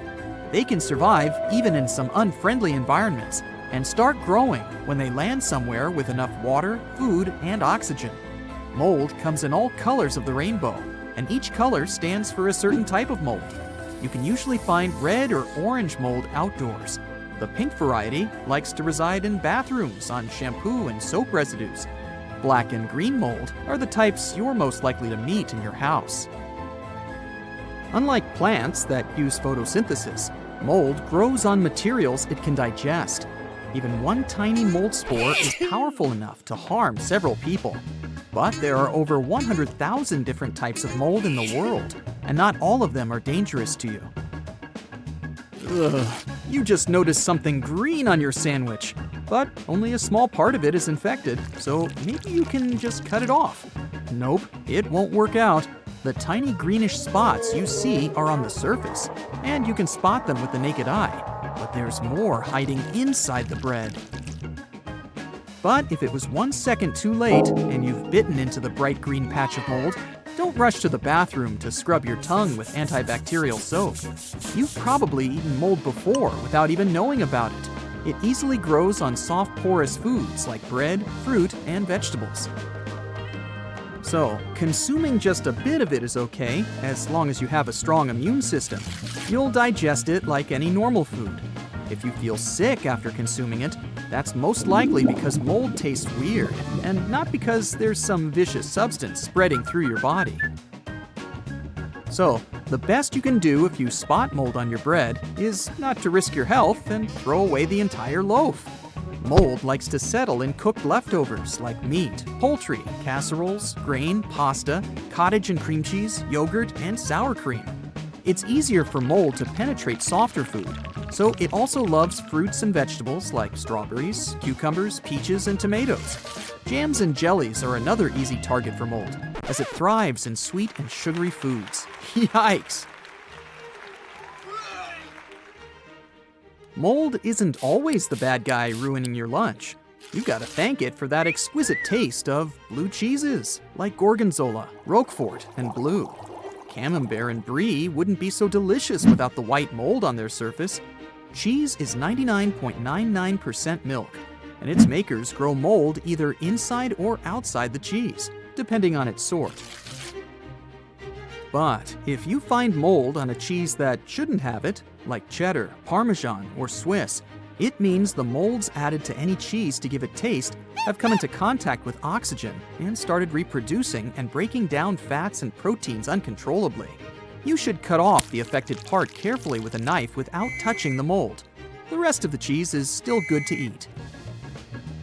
It would be impossible to produce soy sauce without fermenting soybeans, and it happens thanks to a certain type of fungi. Salami fans should appreciate mold for the unique flavor it gives to the meat, and for preventing it from drying out too quickly. Mold has also saved millions of lives.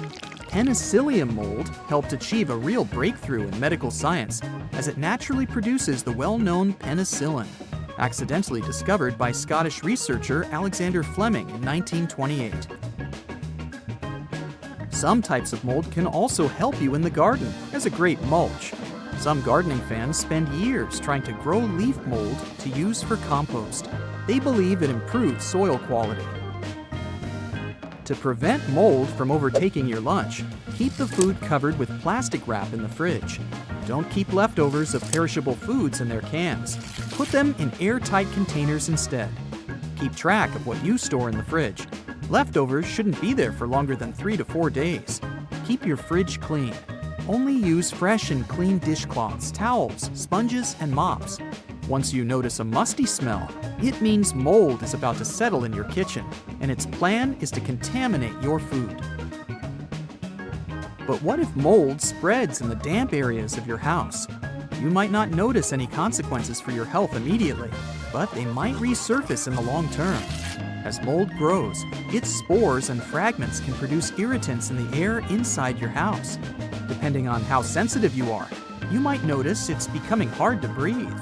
And since mold slowly but surely breaks materials in your house, there will be more dust and other particles in the air.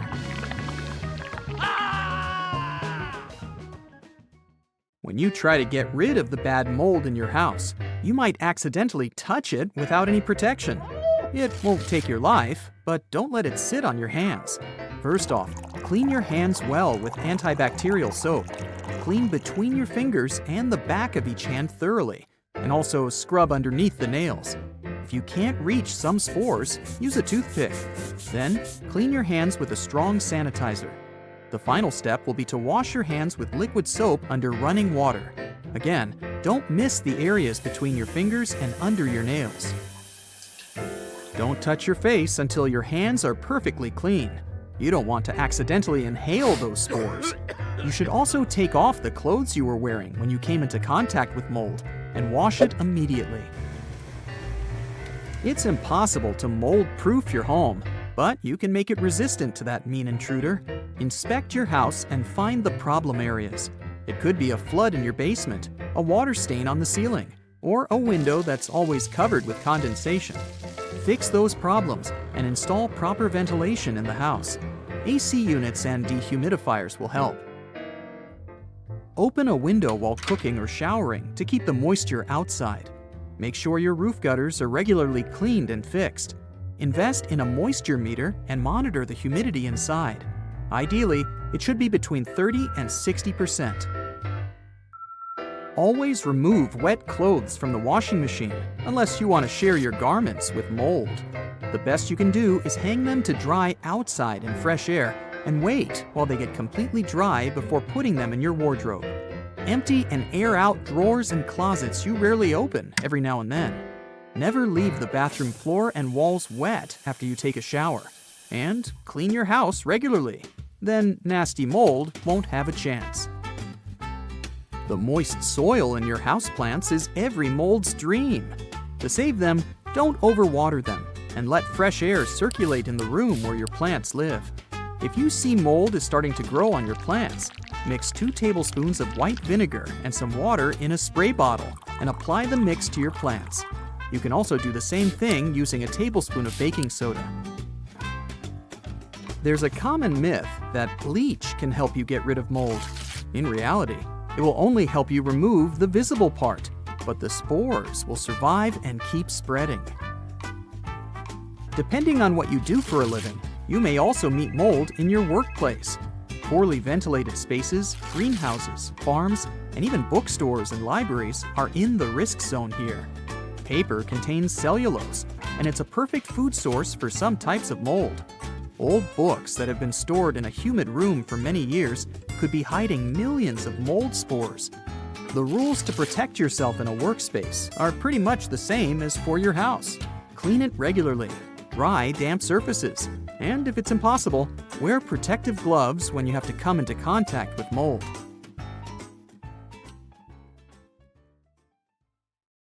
So you're watching your favorite cooking show when suddenly the star chef adds a pinch of salt to some jam that's supposed to go into a dessert. You pick up the phone to call and complain, but right then the chef explains.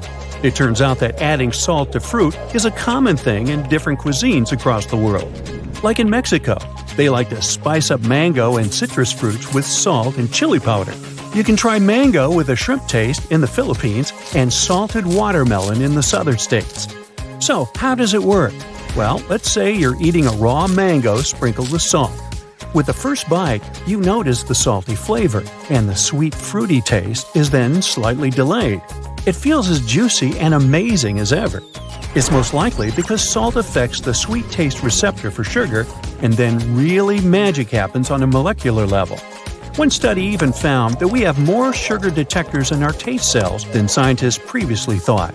One of those detectors must direct sugar to a sweet taste cell when it gets in contact with salt. You can try and put salt on any fruit you like, but the effect will be different. Salt can make sweeter fruits like cherries and strawberries even sweeter and balance the flavor of grapefruit, pineapple, and watermelon. Just take a ripe fruit and slice it the regular way and sprinkle the pieces with salt. Large, flaked sea salt might taste more intense, plus it looks more beautiful. After 10 minutes, your gourmet dessert will be ready. So, you need to chop up a heap of iceberg lettuce, but that tough core in the middle doesn't want to leave. Just hold the lettuce head in both hands with the core end down and slam it against a cutting board or some other solid surface, not your brother. Now, you should be able to pull the core right out of the bottom and slice the rest of the lettuce without a problem. The next time you take butter out of the fridge and struggle to spread it because, it's hard as a rock, reach for your grater. With its help, you'll easily flake off tiny pieces of butter that will melt instantly on a warm toast. You can also spread them much easier on cold bread without putting your sandwich in the microwave or waiting for a while to soften the butter. Professional bakers approve of this tip and have been using it for a long time. When you're frying something, you first heat the pan and then put the food on it, right? Well, this logic won't work if you want to make your bacon crispy. On a hot pan, the meat will cook before the fat can melt out of it. Your bacon will be too fatty and rubbery. So you gotta lay the strips on a cold pan and then turn on medium-low heat. The fat will render out of the meat, and the final result will be super yummy and crispy. Have you ever tried boiling pasta in a frying pan?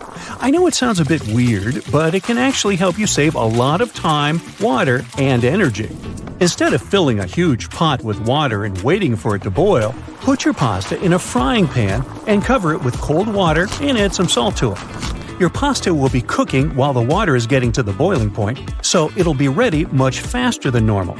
And the water that's left in the pan will make an excellent base for a sauce because it's filled with starch. Mix it with pesto, tomato sauce, and garlic butter. It tastes like it's straight out of a gourmet restaurant. Now, the secret to cooking the most delicious and fluffy mashed potatoes is to dry them before you mash them. After boiling, you can either put them in a pot and leave them over low heat on the stovetop, or keep them in a baking sheet in a low oven. Then add melted butter that will coat the starch in the potatoes, and only then slowly add milk. Now your mashed potatoes will have the best possible structure and flavor. If you've shed enough tears over onions when trying to slice them, this one is a must-try for you. Peel the onions, cut them in half, and leave them in a fridge in a bowl of iced water for half an hour before you start cooking. The reason behind your tears is the sulfur that onions take from the soil while growing up. When you damage its cells, the acids contact the enzymes that start a whole bunch of reactions and release a chemical that makes your eyes water. Freezing the onion can weaken that chemical. To minimize it even more, only use a sharp knife to slice onions. This way, you'll do less damage to its cells. It's much easier to peel an avocado if you freeze it first. Just put it in the fridge as it is, give it some time, and then take it out and hold it under warm running water. Now you can peel it easily after you make a couple of crisscross incisions. The best way to keep herbs fresh and juicy is to store them like flowers. If you don't have the right size vase or vase, take a mason jar or a water glass and fill it with an inch of water. Now put the herbs inside as you would do to your roses. For parsley and cilantro, cover the jar with a plastic bag and store the bouquet in the fridge. Basil loves sunlight, so you better leave it uncovered on the counter. If you've made too much sauce or have some leftovers in a can that doesn't seem to be enough for anything, you can save it from the trash can. Pour the sauce into an ice cube tray and keep it in the freezer. Now, if you need to spice up a meal, you can always add a couple of sauce cubes to it. Plus, as a bonus, which is redundant, the sauce will last longer this way than it would in the fridge. Do your meatballs always turn out to be perfectly the same shape and size? Then skip this one. But if you're like me, just use an ice cream scoop to get the right amount of your minced meat mix. Try saying that 5 times. The balls will be the ideal shape and your fingers won't get sticky. The easiest and probably the most beautiful way to slice a mango is to turn it into a hedgehog. Wash the mango under running water. Don't squeeze it while doing it. Now put it straight up on a cutting board and cut it into 3 pieces from the top downwards. Just leave that flat pit in the middle piece. There isn't much you can do with it anyway. Now your mango will have 2 cute cheeks. I mean, its fattest parts. Next, make crosswise and lengthwise cut in the mango cheeks. Leave some even distance between the incisions and don't go all the way through the skin. Now press on the back side of the mango until the flesh pokes out. Does it look like something to you? Yep, a hedgehog. Hence the name of this slicing method. The final step will be to slice off the mango cubes into a bowl. Then eat. Now this one has all the potential to become your new breakfast favorite. You can cook an omelet in a mug. Take a large microwave-safe mug and coat the inside of it with olive oil or spray it with cooking spray. Add 2 eggs and 1 tablespoon of milk and mix them with a fork. Now add salt and pepper and any cheese, veggies, and herbs you like. Put it in the microwave on high for 30 seconds. Take it out, stir it with a fork, and then put it back for another 30 seconds. And voila! Your breakfast is served. Oh, be sure to use another mug for your coffee. Otherwise, you get eggs in your coffee, and nobody has a recipe for that. Over 100 years ago, an 11-year-old boy left his drink on a porch during a cold night. The glass was filled with powdered soda dissolved in water and a stirring stick to mix it up. 20 years later, Frank Epperson, that very forgetful boy, presented his accidental invention, the popsicle, in a California park. There's no record of the original popsicle flavor, but among the very first were cherry, the most popular one, lemon, orange, banana, watermelon, grape, and even root beer. Chocolate chip cookies are somewhat younger than popsicles, having been invented in the 1930s. Ruth Wakefield, the owner of a popular restaurant named the Toll House Inn, is considered to be the inventor of these scrumptious cookies. There are various stories behind this invention. One story claims that Ruth ran out of baker's chocolate and decided to replace it with some basic semi-sweet chocolate, expecting it would melt completely. But it didn't. Another story says some chocolate just accidentally fell into the batter. Ruth denied the accidental origin of her cookies, claiming that it was all done deliberately. There are many legends behind the creation of the potato chip. One claims they were invented in 1853 by a chef at a luxurious New York restaurant. French fries were one of the specials at this restaurant, and people seemed to love them. But there was one customer who wasn't satisfied with the quality, complaining they were too thick.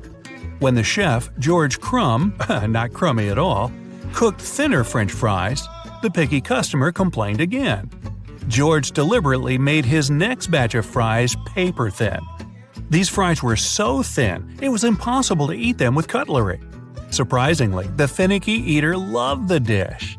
The chips recipe spread, and within a few decades, potato chips could be found in all the American grocery stores. turning from a hot dish to a fast snack.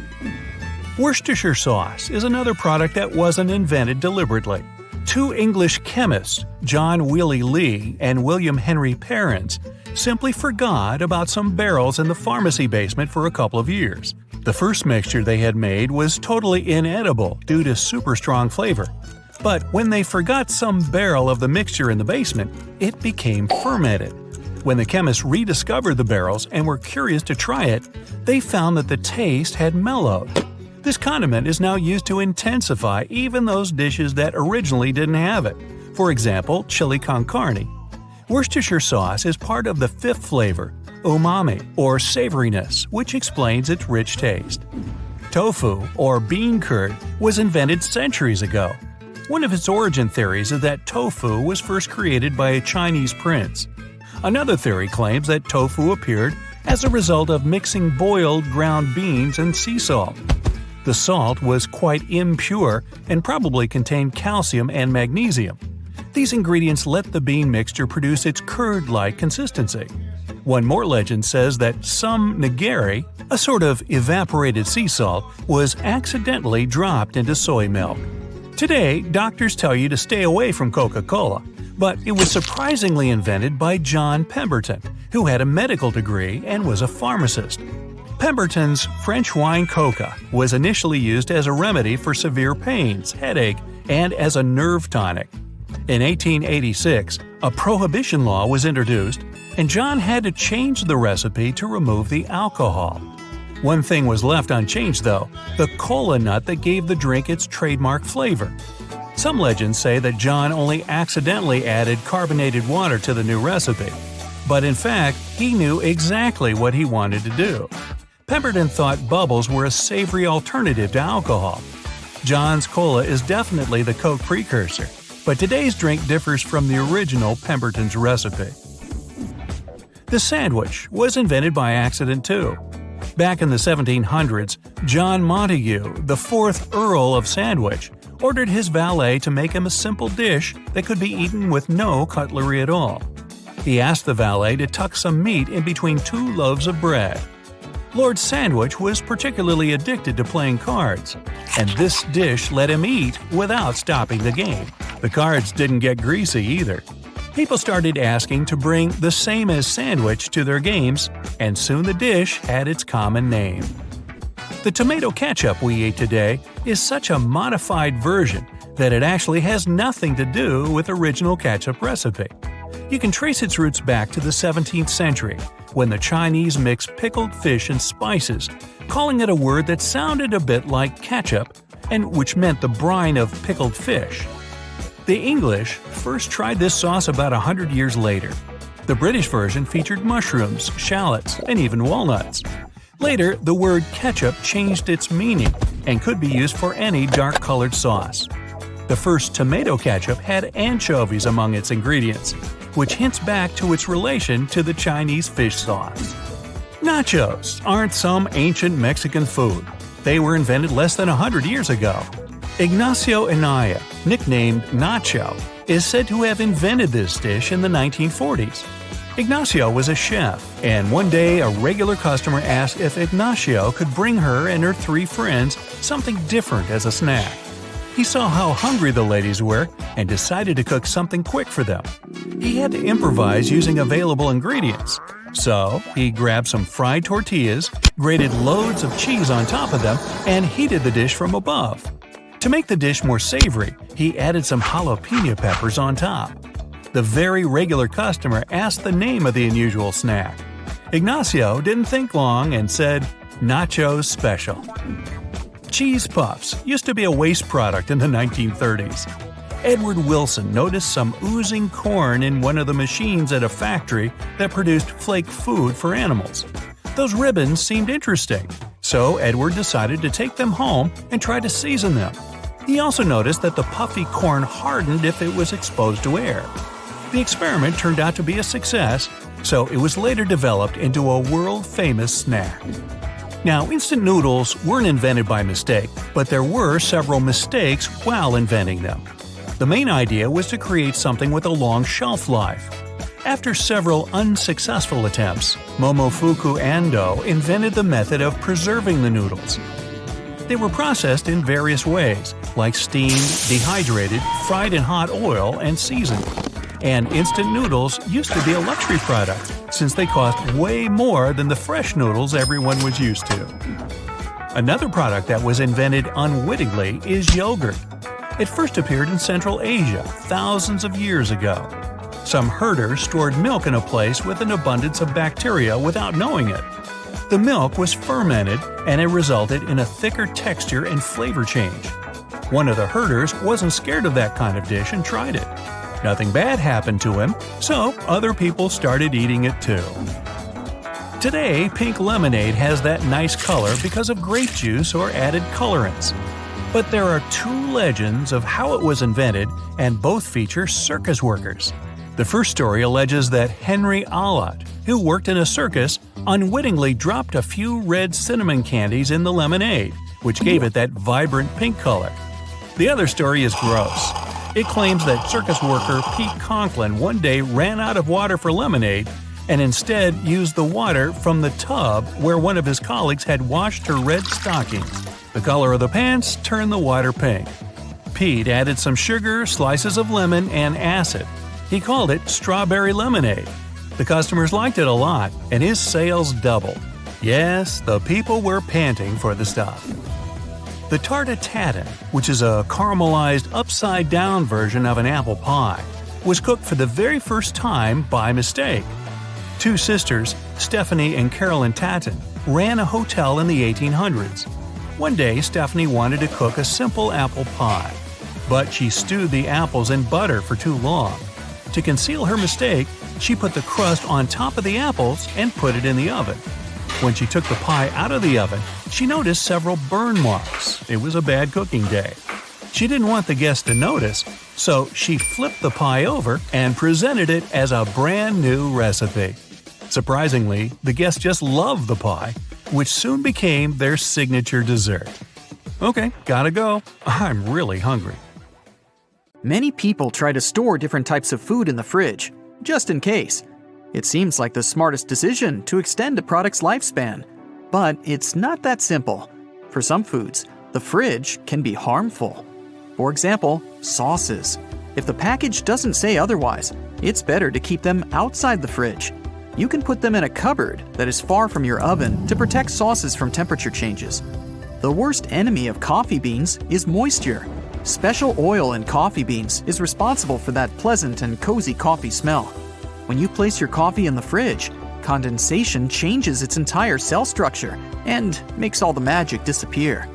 But if your goal is to get off caffeine, maybe it is a good idea to store your beans in the cold. Rumor has it that honey is an immortal food. You can store it almost forever, but make sure to do it properly. Keep honey in a cold and dark place, but don't put it in your fridge. Otherwise, it may crystallize and lose some of its major beneficial properties. Putting tomatoes into the fridge seems pretty harmless, but it's not the best idea. It will make tomatoes lose their delicious flavor because cold air slows down the natural ripening process. Thus, the thin membranes inside of the tomatoes get less juicy. And you don't want your salad to be watery and tasteless, do you? The best way to store tomatoes is in a well-ventilated box or basket at room temperature. If you want to keep sliced bananas from getting brown, use citrus juice. Just drizzle orange or lemon juice over the cut bananas. Unfortunately, this trick only works for a few hours. The perfect way to store your chocolate is inside your stomach. Just kidding. Keep it away from the fridge and store it in a cool, dark place. This way you don't only protect your dessert from your sweet tooth roommates, but also keep its attractive appearance. It's not a good idea to put your chocolate in the fridge because the temperature difference will create some condensed water on the surface of the chocolate bar. And keeping it away from the fridge is safer for your teeth. Chocolate tends to harden at low temperatures, which makes each bite more difficult. Don't keep your hummus at room temperature. It doesn't matter whether it's homemade or pasteurized. In both cases, it's not safe. If the hummus is traditional and doesn't contain any preservatives, its lifespan is up to 1 week. As for unopened supermarket hummus, you can store it in your fridge for about 3 months and for 1 week once you've opened it. Let's say you've just baked the perfect cookies. It's time to put them in a jar or container. Unfortunately, the cookies will eventually lose that precious out-of-the-oven feel and keep getting harder and harder as the days go by. But if you add a slice of bread to that same container, the cookies will keep their soft texture for much longer. That's because cookies will absorb moisture from the bread. People usually wrap cheese in plastic packages, but this solution is far from perfect. Plastic wrap attracts too much moisture, which creates an ecosystem for mold to grow and prosper.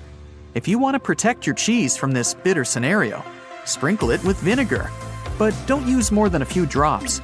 Otherwise, it'll ruin the original taste of your cheese. After that step, wrap your cheese tightly in wax paper and put it in the fridge. There are no special rules about eggs. It's safe to store them both inside and outside the fridge, as long as their expiration date is fine. It's important to make sure the temperature is stable and consistent. If your choice is to put eggs in the fridge, don't keep them on the side shelf. To protect them from temperature fluctuations, put the eggs deeper in the fridge. Also, experts don't recommend removing the eggs from their package. These containers are actually meant to extend the lifespan of the eggs. Yes, the temperature is not equal all over your fridge.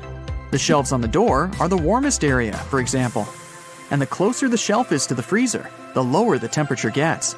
So, if you want to create perfect food distribution inside your fridge, don't skip the specific storage recommendations that are mentioned on some packages. If you store a loaf of bread in the supermarket package, get ready to see some mold in a couple of days. It's better to keep your bread in a firmly closed box with a little bit of salt. This tip will protect it from the mold. Also, avoid keeping bread in the fridge because cold air will make it stale very quickly. But when you need to save bread for a long time, you can put it in the freezer. This way, it'll stay fresh for up to 6 months. If you want to keep sliced cucumbers from drying out, put them in an airtight container and pour fresh water in it. Don't store them in the fridge for more than a week. As for the whole cucumbers, keep in mind that they rot in the cold air way faster than at room temperature. If you want to keep them fresh for as long as possible, store them outside the fridge. Avocado is a tricky fruit with tricky storage rules. If your avocado is hard and not fully ripe yet, keep it away from the fridge because cold air will slow down the ripening process. Bananas emit high levels of ethylene, which helps avocados ripen faster. So, if you want to accelerate the process, put it in a bag with 1 or several bananas. At the same time, if your avocado is soft and ripe, storing it in the fridge will keep it from going bad. Some people prefer wrapping cut avocado in plastic wrap together with a slice of onion. This tip helps the fruit to stay fresh longer. Another way is to cover it with olive oil. Keep in mind that cut avocado can be stored in the fridge for no longer than 3 days. Keep your onions and garlic away from the fridge. Low temperatures will cause mold way faster. If you want to keep them fresh for a long time, store them in a cool, dry place. For example, in the kitchen cupboard. And if you don't mind some country house style in your kitchen, tie the onions to one another and keep them hanging. Also, avoid storing oranges and other citrus fruits in the fridge. Unfortunately, low temperatures make these fruits less tasty and less beneficial for your health. You can store them in a fruit bowl, on a shelf, or kitchen table. Don't worry, this won't speed up their rotting. Just like many other vegetables, eggplants don't like low temperatures. In the fridge, they get soft and lose their good qualities way faster. Keep these veggies away from direct sunlight in some dry space at room temperature. If you've sliced an apple, but you don't want to eat it right away, here's a tip. Put a rubber band around the slices to hold them together. It'll keep the apple from turning brown. This fruit will stay fresh and crispy for as long as a whole month when stored in a moisture-resistant bag in a fridge. It's advised to avoid washing apples before storing them, as it might cause spoilage. Never put olive oil inside your fridge. If you've made this mistake before, you've probably noticed those weird white pieces inside the oil. Don't worry, it's not toxic. In fact, low temperatures in the fridge cause water condensation, which looks like unpleasant impurities. It's better to keep your olive oil at room temperature and far from direct sunlight. Watermelons and other melons, kept at room temperature, contain more beneficial nutrients and antioxidants compared to those kept in the fridge. But once you cut your watermelon, it's better to store it in the fridge. Use plastic wrap to cover the cut side tightly and replace it each time you cut your watermelon. Also, you can cut your melon or watermelon in smaller slices and store them in an airtight container in your fridge for up to 1 week. Freezing ginger will allow you to keep it fresh for 2 to 9 months and maintain its quality. You can also grate it in advance so you can take 1 spoonful at a time. This will save you time, especially on those busy days when you need to prepare something fast.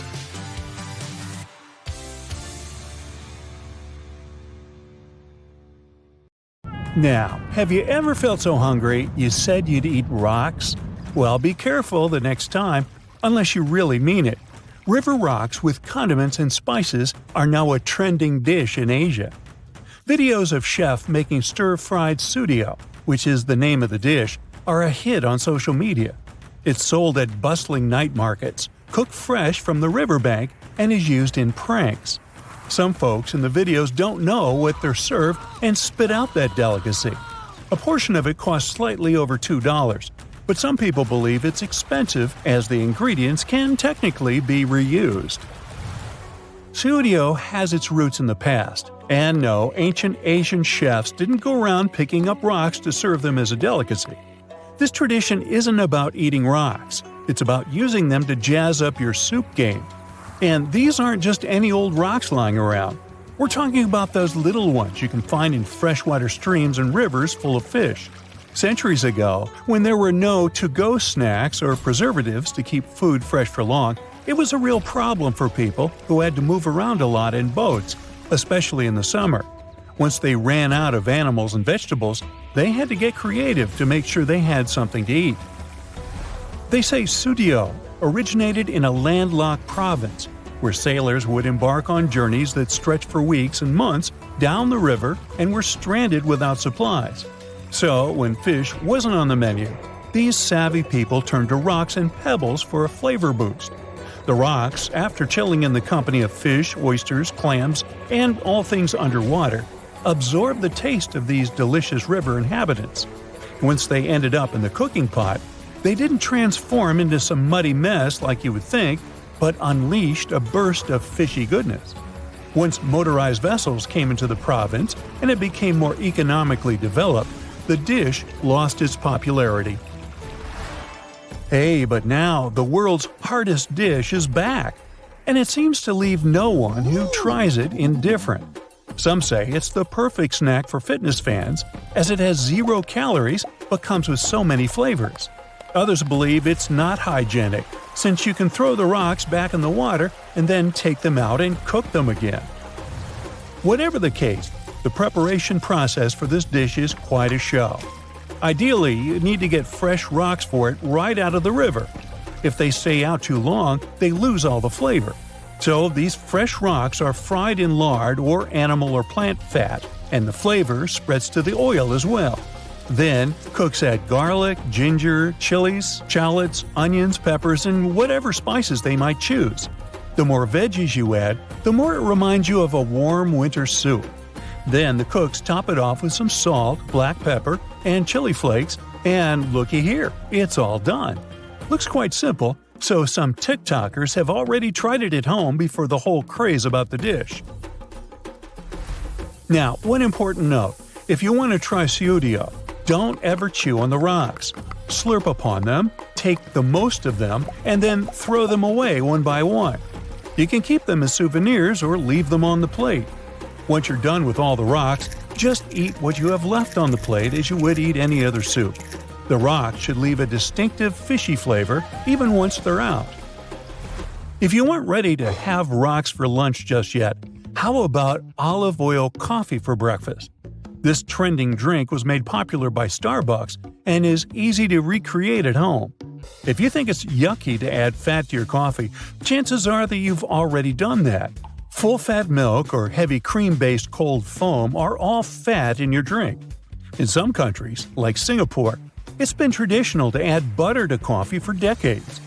Fans of this drink claim that the caffeine absorbs all the fats in the butter, so it gets into your system slower, and this coffee keeps you energized for longer. Now, olive oil has long had a reputation as a healthy wonder maker, so when you consume it in any form, It enriches you with some vitamins and antioxidants. If you're worried that your drink will taste more like olive oil than coffee, opt for the dark roast. It has a more intense chocolatey flavor. Now, if you aren't a coffee drinker, maybe I can interest you in a glass of Pilk. The mix of Pepsi and milk became famous in the U.S. after Lindsay Lohan presented the concept to the world in Pepsi's holiday season ad campaign. The internet couldn't leave this idea hanging, so people started trying it on TikTok and shared their reactions. In the ad, Pepsi is added to a glass of milk in it. In real life, users prefer to pour Pepsi with a handful of ice first and then spice it up with different kinds of milk, like oat and soy. Those who tried it agree that it's not bad, and some people say it's just like Pepsi, maybe a bit creamier. Are you hungry for a cookie by now? And not just any cookie, the Japanese wasp cookie. They're rice crackers with a smattering of wasps in every bite. This snack was invented by a local wasp fan club and cracker baker. Only the bad guys of the wasp world, digger wasps, are used for this peculiar snack. These wasps paralyze other insects to take them to their youngsters and feed them with that prey. But have no worries, they won't do you any bad after they're boiled, dried, and added to the rice cookie mix. People who've tried it share that it comes with a sweet and savory flavor, and the wasps taste somewhat like bitter burnt raisins. Boy. Century eggs are another snack idea from Asia. Those are eggs that have been preserved for a long period of time in a special mix of clay, salt, wood ash, and quicklime. Over time, the outer egg white becomes dark brown or black and gelatinous, and the inner egg yolk turns dark green. Now, those aren't the most attractive-looking colors, but the egg has a rich flavor and is safe to eat. There are no bacteria or mold inside. The eggs usually come as an appetizer with soy sauce.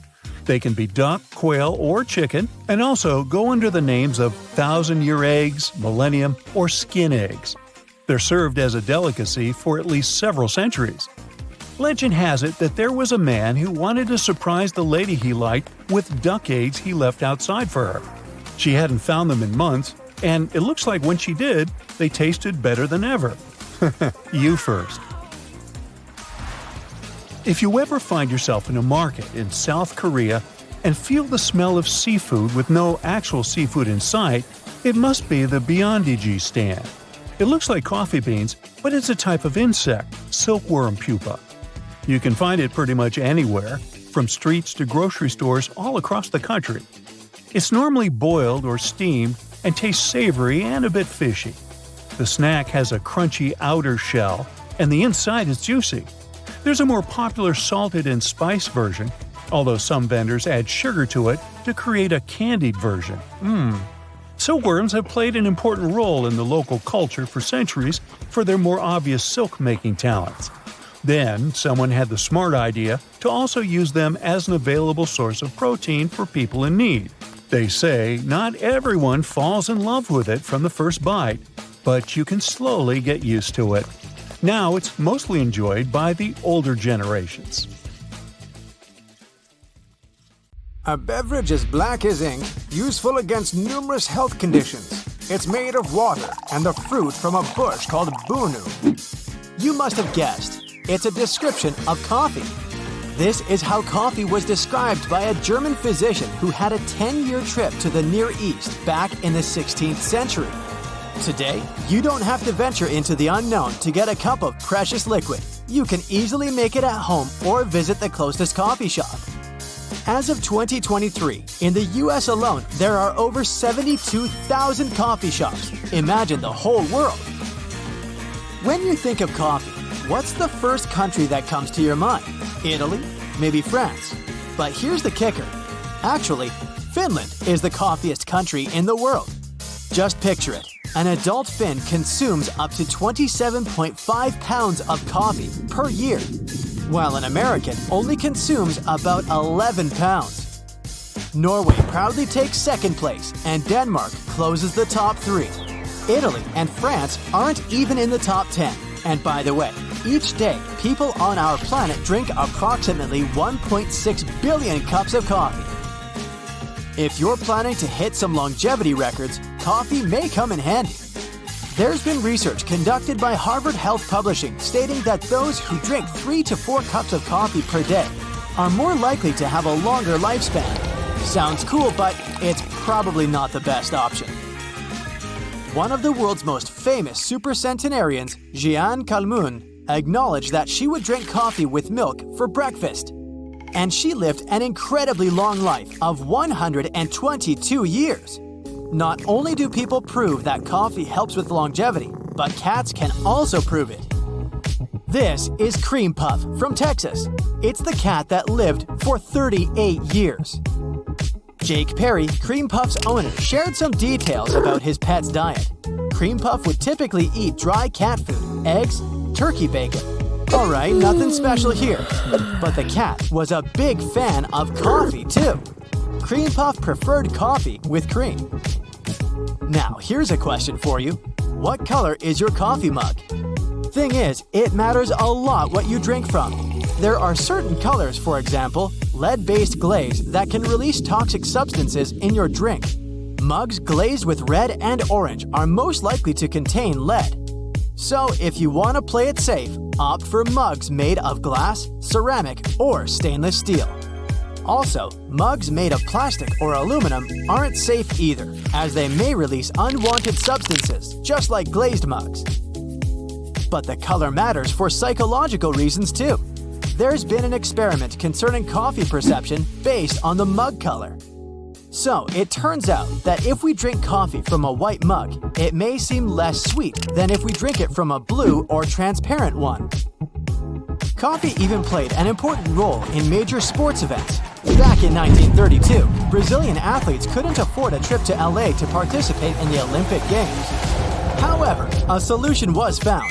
The authorities loaded the athletes onto a ship full of coffee. That coffee was sold on the way, so it helped finance their trip. Coffee is also the key to a happy family life, or at least it used to be. In the 15th century in Mesopotamia, coffee was pretty important when it came to marriage. Men would choose their future wives based on how well they could make coffee. Luckily, we have coffee machines for that today, so we choose partners based on their personalities. And in Constantinople, a wife could file for divorce in case her hubby did not provide her with enough coffee. According to industry standards, you need around 56 coffee beans to make a single shot of coffee. Beethoven, yes, I'm talking about one of the main hitmakers of all time, would count 60 beans precisely to brew his morning coffee. I guess it was more of a ritual than a particular recipe. Hey, do you have any rituals for your morning, Joe?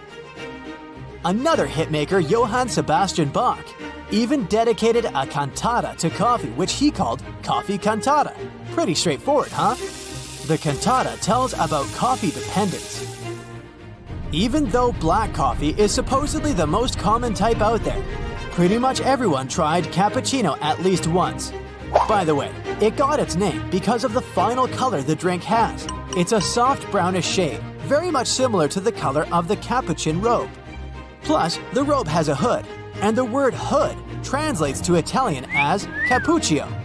Now the name finally makes sense. Those who don't like to spend time brewing coffee often opt for the instant variety. Let's say happy birthday to instant coffee. It's soon to turn 116 years old. It was invented in 1907, and up until the 1970s, many consumers would criticize it for having an inferior taste. However, in the 1970s, the technology changed, and the manufacturers claimed it tasted almost like freshly brewed coffee. Also, instant coffee created another popular thing: coffee vending machines. The first prototype was invented back in 1947, and they've been with us ever since the 1950s. There are also some products you don't really want to combine coffee with. Number 1. Meat. The logic is simple. Coffee can absorb zinc in the body. Therefore, it's not the best choice to have coffee after grabbing something that contains zinc. I'm talking about red meat, oysters, and beans. Number 2. Fried food. Such dishes tend to contain a lot of so-called bad fats. And once you combine them with caffeine, this mix increases the cholesterol levels in your body. Number 3 may come as a surprise, but still, coffee and milk aren't the best match. Coffee doesn't let the calcium absorb, so technically, you just don't get many nutrients from the milk. Japan seems like the perfect place for those who love coffee. I mean, do you know any other place where you can literally bathe in coffee? Me neither. So this hot springs spa and water amusement park near Tokyo got famous for its extraordinary hot tubs. There are 26 baths in total, and they're filled with coffee, green tea, and many other drinks. Only fresh ingredients are used, and the baths get refilled every day. So to make a coffee tub, they brew coffee beans with water from natural hot springs. By the way, the price is pretty reasonable. An adult ticket costs about $36. If you tried to make a coffee tub yourself, you'd probably spend more. Time to debunk another myth. Decaf coffee does have caffeine. A middle-sized decaf drink has about 7 milligrams of caffeine, while regular coffee has about 7. Yep, 10 times less, but it's enough to disrupt your sleep. As for classic coffee, remember that caffeine has a 6-hour half-life, so it takes about 12 hours to fully eliminate it from your body. Coffee is a no-go both before you go to sleep and right after you wake up. Cortisol, the stress hormone, is not only responsible for stress, but for sleep cycles too. It spikes between 8 a.m. and 9 a.m., so a cup of coffee only adds to anxiety in the morning. Grab it when the cortisol is at its lowest. It also spikes between noon and 1 p.m., and between 5:30 and 6:30 p.m. No coffee at this time. Many people believe coffee is not the healthiest drink, opting for good quality water or other beverages. Still, if you just can't say no to your guilty pleasure, try buying a thermocup and brewing coffee at home. You'll save money and nature, since the disposable coffee cups aren't recyclable, and it takes at least 20 years for them to decompose.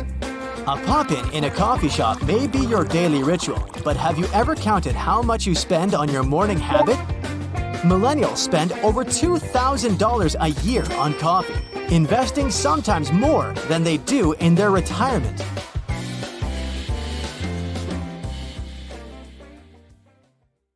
How about eating a banana with mayo, dipping pickles in peanut butter? These food combinations do sound pretty wild, but how do they taste? Well, give them a try, and Oreos with mustard might become your favorite dish. Okay, stay with me here. Tomatoes and peanut butter. Put several slices of tomato on a piece of bread and spread some peanut butter over the sandwich. Or just slather a thick layer of peanut butter over a slice of tomato. This taste combination is surprisingly popular with many foodies. Nutella and French fries. Salt tends to enhance flavors. That's why if you dip your French fries in Nutella, the famous hazelnut spread will taste sweeter and nuttier. Yes, the pun was intended. Another way to enjoy your French fries even more is to wash them down with chocolate milk. Banana and bacon. Salty, crispy bacon combined with sweet, carb-heavy banana makes a perfect mix. Put these ingredients on a slice of bread, add some peanut butter, voila! Your perfect sandwich is ready. Pickles and ice cream. Well, I admit this combination might not be just for everyone, but there are foodies who find this unusual mix of salty and sweet, vinegary and milky, strangely alluring. Cheddar cheese and apple pie. These days you can surprise no one by serving sliced cheese together with fresh apples. But since these products get along quite well, why don't you take it one step further? They say the idea of adding cheddar cheese to apple pies first appeared in England, and after that, it spread all over the world. French fries and honey. If you want to turn your French fries experience into something different and more exciting, honey will do the trick. Its sweet flavor will complement the fast food saltiness. No wonder some restaurants have honey among other dipping options. Banana and mayo. Nope. By no means do I encourage you to squeeze a healthy dollop of mayonnaise on a peeled banana and stuff it into your mouth. Instead, try sandwiching a sliced banana between two pieces of bread and coat it with a bit of mayo. You might be in for a pleasant surprise. Chocolate and chips. This salty-sweet combination tastes amazing. No wonder chocolate-covered chips are a thing. and many brands have already added this mix to their product lines. Burger and jam. These days you can order this combo in most restaurants, and no one will think you're a weirdo. Well, mostly no one. More and more people choose this option over the regular one with ketchup. Popcorn and milk. Some unique individuals replace breakfast cereal with popcorn. They add milk and claim that this dish tastes no worse than its more widespread and popular alternative. Care to try? White chocolate and red caviar. They say this unlikely food combo was created by a famous chef. He was amazed at how the salty caviar softened the sweetness of the white chocolate. If you're a fan of sweet salty tastes, you're going to love it. Peanut butter and pickles. Let's say you aren't too enthusiastic about dipping pickles into sturdy peanut butter. Then try combining these ingredients in a sandwich. In this case, the vinegary flavor of the pickles will dilute the stickiness of the peanut butter. Watermelon and salt. Those who have never tried this taste combination often think that salt rids watermelon of its sweetness. But the truth is quite the opposite. A pinch of salt will only enhance the flavor. Mango and chili pepper. If you're a spicy food lover, this combination might catch your fancy. You can sprinkle some hot chili pepper on a sliced mango and enjoy the burn. Peanut butter and bacon. Remember that banana and bacon combo? It's time to replace the banana with some peanut butter. Its smoothness will contrast with the crispiness of the bacon. Careful, you might get addicted fast. Ice cream and hot sauce. The most effective way to put out the fire caused by spicy food in your mouth is to drink some milk. Then why not step it up a notch? Drizzle some spicy sauce over your vanilla ice cream to please your adventurous soul. Chocolate and avocado. It's not only about adding a bit of chocolate to your avocado toast. You can also make a mouth-watering avocado and chocolate milkshake. Then the buttery texture of avocado will perfectly complement the flavor of chocolate. Burger and peanut butter. Ooh. Burgers with jam are more of a sweetmeat-salty combination. But burgers with peanut butter are a salt with more salt kind of situation. But instead of spreading melted peanut butter all over your burger, you have to add it while making beef patties, and your burgers are bound to become juicier. Oreos and mustard. Those who have tried this food combo promise that the flavors go with each other amazingly well. Scratch away an Oreo cookie frosting and replace it with German mustard. You won't regret it. Peanut butter and mayo. While it's one of the most bizarre combinations you can imagine in a sandwich, it has a long history. People started to mix peanut butter, rich in proteins, and mayo, full of fats, during tough times. But later, the sandwich stuck around once people realized it was actually delicious. Pizza and honey. Hot honey can make an unexpected but undeniably awesome pizza topping. For example, it's a great way to balance the excessive amount of salt coming with, let's say, pepperoni. So, if you cook pizza at home, put some pepperoni and peppers on top of it. Then coat it with honey. You can thank me later. Olive oil and ice cream. To get a mega delicious salty sweet combo, sprinkle some olive oil and a bit of sea salt on the top of your vanilla ice cream. Really, go for it. Peanut butter and sriracha. Yet another unexpected combination of two seemingly incompatible ingredients. But in fact, the sweet aftertaste of sriracha will make the sticky peanut butter taste more interesting. And the butter, in turn, will take the edge off the sriracha's spiciness. Green apples and salsa. You might have tried mangoes or pineapples mixed with salsa sauce. But then, why should it be any different with green apples? Their slightly sour taste is perfect for spicy dishes. It does offset some heat, but at the same time, their flavor adds a strong and a bit bitter taste to the mix. Strawberries and balsamic.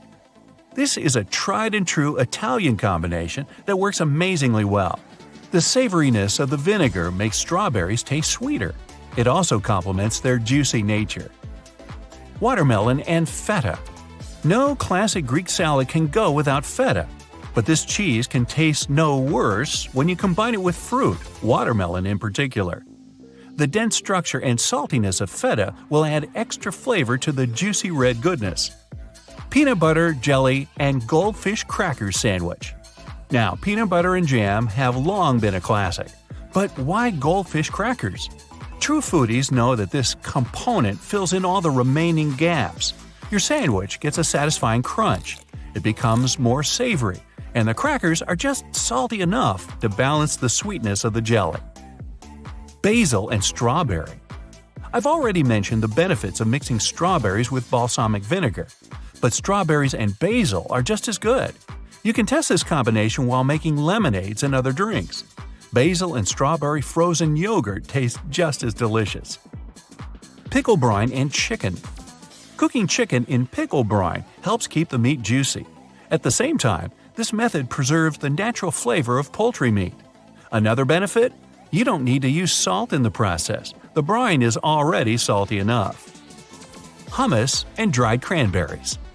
After dipping your cracker in hummus, top it with several dried cranberries. They make a world of difference by adding a tiny bit of tang. Many people believe our ancestors were monosyllabic grunters, but according to a new study from the University of Western Australia, this might not be the case. The primary purpose of any language is to convey some meaning, right? So, researchers believe that nonverbal communication most likely came before oral language. To test this, they asked a group of people to play a communication game similar to charades. They put people speaking different languages and from different cultures in one room and told them to communicate through gestures. No grunts allowed. The results were astonishing. Scientists confirmed that many gestures apparently have universal meaning. This way, people understand each other more easily than with any other type of vocalization. If I make the shape of a heart with my hands, you'll get what I mean, right? Speaking of languages, did you know that the last letter added to the English alphabet wasn't Z? It was actually J. It's also no coincidence that I and J are side by side. They started out as the same letter. J was just a prettier way of writing I.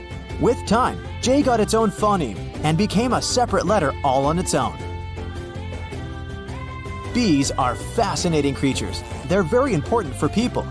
For one thing, it's their delicious honey. But they are the best pollinators too. We need them to keep restoring our food supplies. Some people may be afraid of their stingers, but honeybees will only sting you if they feel threatened. The worst part is that bees never survive after stinging you. These insects can't pull their barbed stinger out of your skin. And this stinger is part of the bee's digestive tract, nerves, and muscles.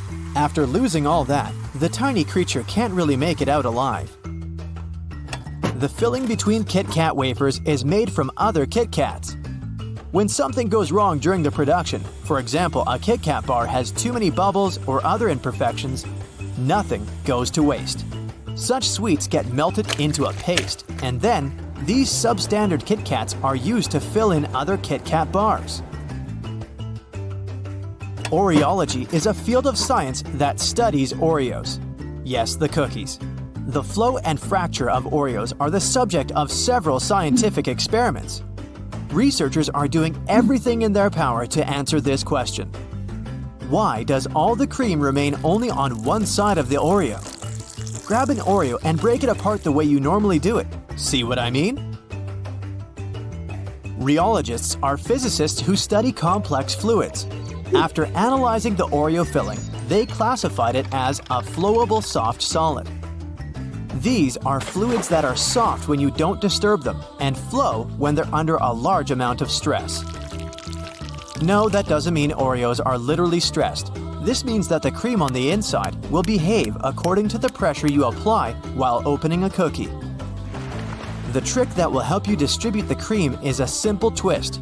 If you twist an Oreo slowly and steadily, this will reduce the stress and most likely let the cream stay on both sides of the cookie.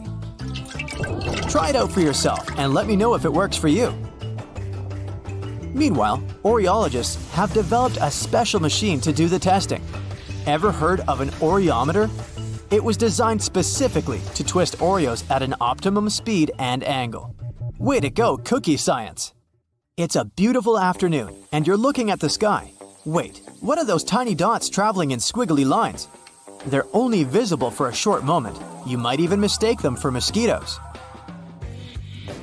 Those are your white blood cells. They're moving inside your capillaries running through the front part of the retina in your eyes.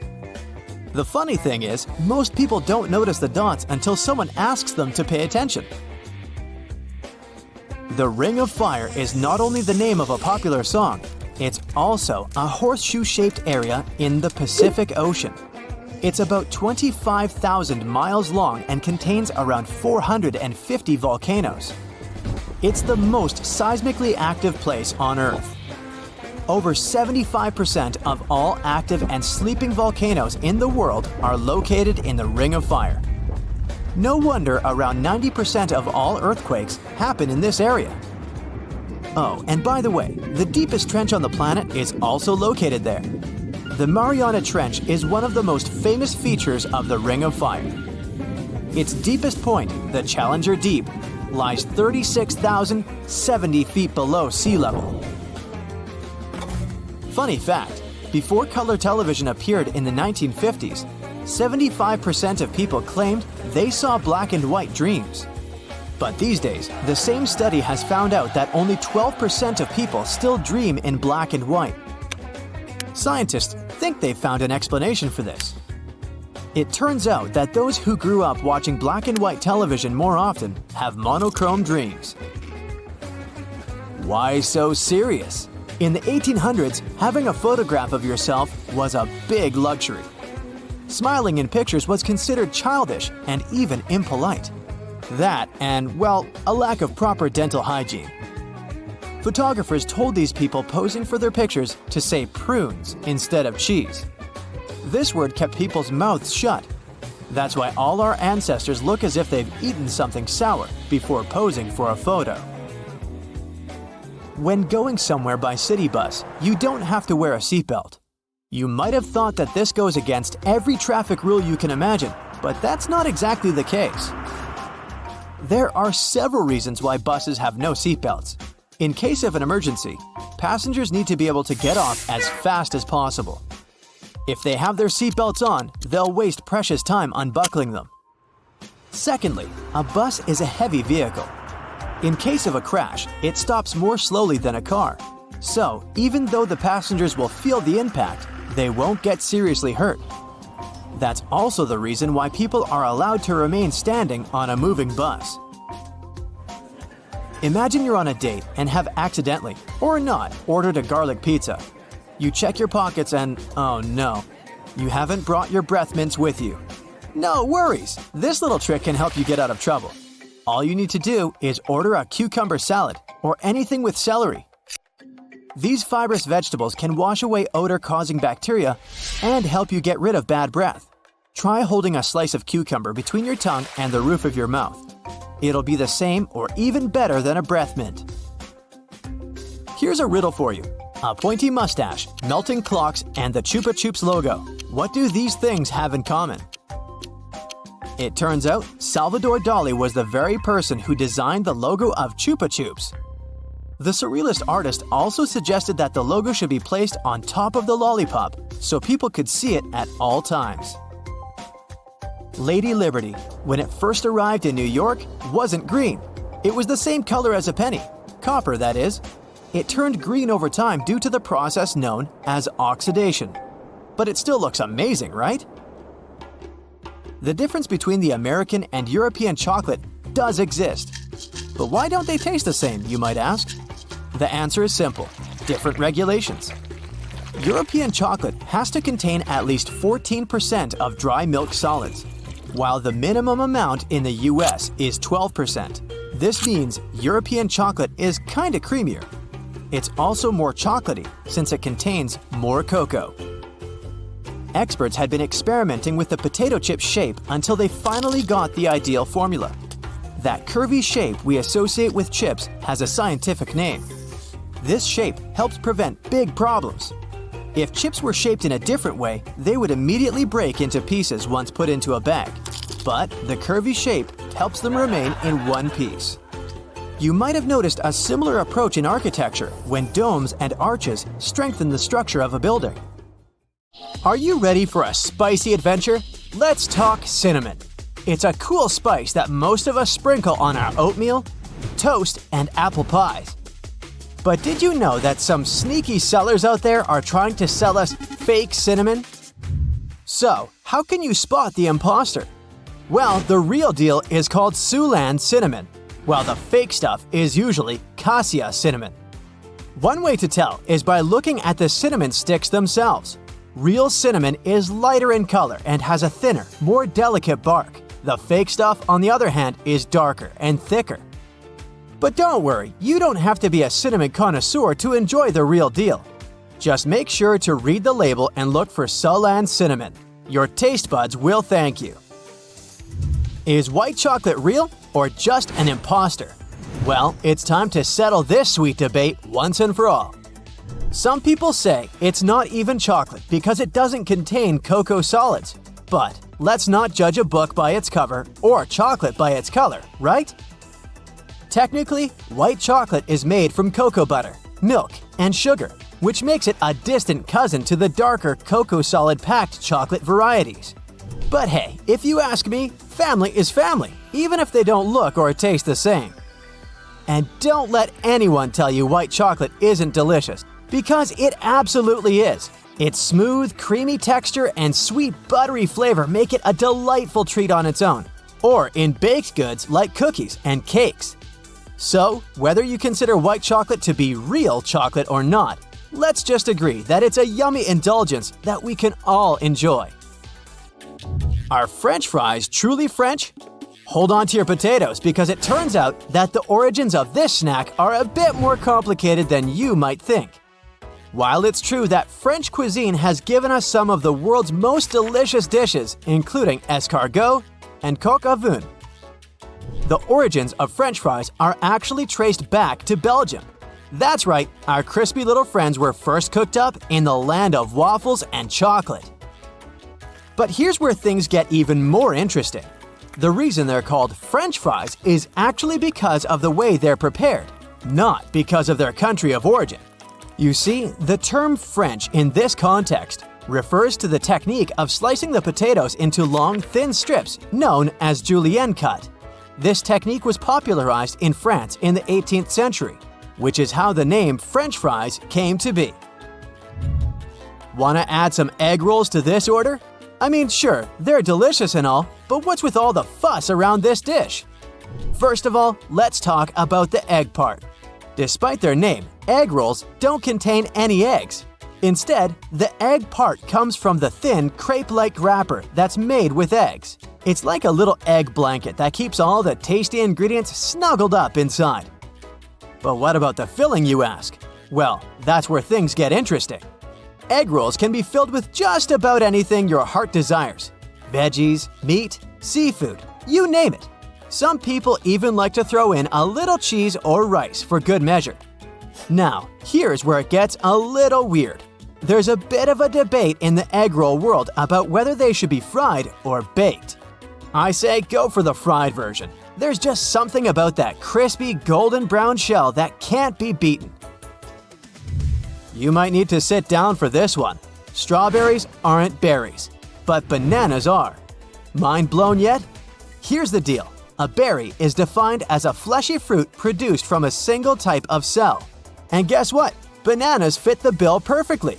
They might not be as juicy as a watermelon or as tart as a raspberry, but they're berries.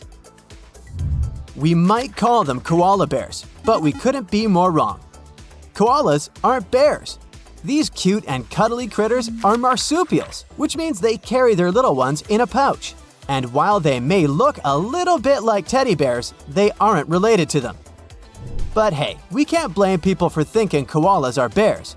After all, they do have that fluffy fur and round ears that make them look like they're ready for a hug. But koalas are their own unique species. They have all these amazing features that make them special, like their eucalyptus diet and their ability to sleep for up to 22 hours a day. Seriously, how do they do that? In case you didn't know the history of the Boston cream pie, you're in for a surprise. First off, let's just get one thing straight. Boston cream pie is not a pie. I know, it's in the name, but trust me on this one. It's a delicious cake filled with creamy custard and topped with a luscious chocolate glaze. Now, you might be thinking, why is it called a Boston cream pie then? Well, legend has it that it was invented by a chef at the Parker House Hotel in Boston way back in 1856. The chef, who apparently had a sense of humor, decided to call it a pie just to mess with people. And, well, the name just stuck. But let's not forget about the real star of this dessert, the custard filling. Smooth, creamy, and just the right amount of sweetness. It's what makes this cake stand out. And that chocolate glaze on top, it's like the icing on the cake. Literally. Is a peanut a nut? It sounds like a silly question, but you'd be surprised how many people get confused about this. So let's clear it up once and for all. Peanuts are legumes. That's right, they're in the same family as beans and lentils. But don't worry, we won't hold it against them. After all, they're still delicious and nutritious snacks. But here's where it gets really interesting. Even though peanuts aren't technically nuts, they can still cause nut allergies. That's because they contain similar proteins to tree nuts, like almonds and walnuts. So if you have a nut allergy, you'll want to be careful around peanuts too. Have you ever found yourself using the term tinfoil to refer to aluminum foil? You're not alone. A lot of people use the two interchangeably. But why is that? Years ago, aluminum foil was made of tin. Back in the late 1800s, before aluminum was cheap and abundant, people used tinfoil to wrap up their food and keep it fresh.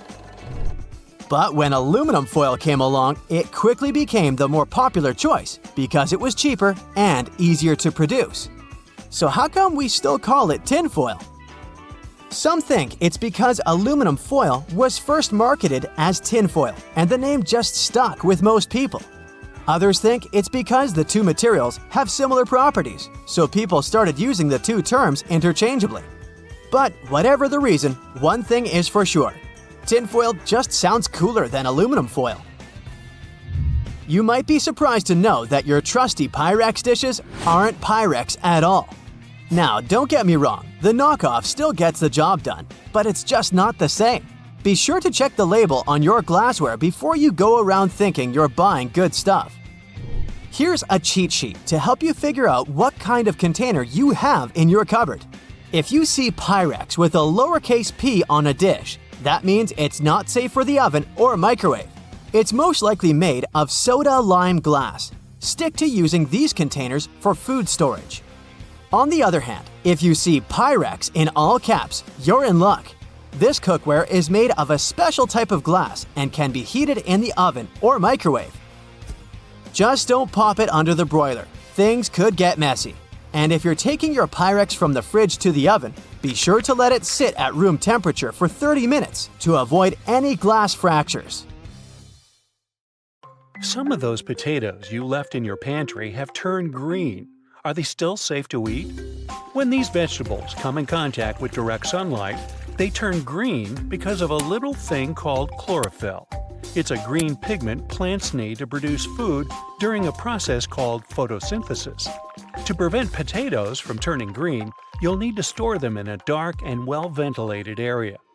While chlorophyll itself is harmless, once the amount of this substance increases in a potato, it triggers the appearance of another element called solanine. This is a substance found in tomatoes, eggplants, and most importantly, potatoes. Not only does it make these vegetables taste bitter, but it can also cause serious health problems, for example, related to digestion. While it's best to refrain from eating green potatoes, you can always double-check if they are good to eat by tasting them. If you sense a taste of bitterness, it's best to throw them away. What about sprouted potatoes? Are they good to eat? Well, it depends.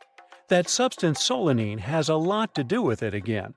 If a potato otherwise looks good and only has a couple of small sprouts, you can remove those and safely eat the vegetable.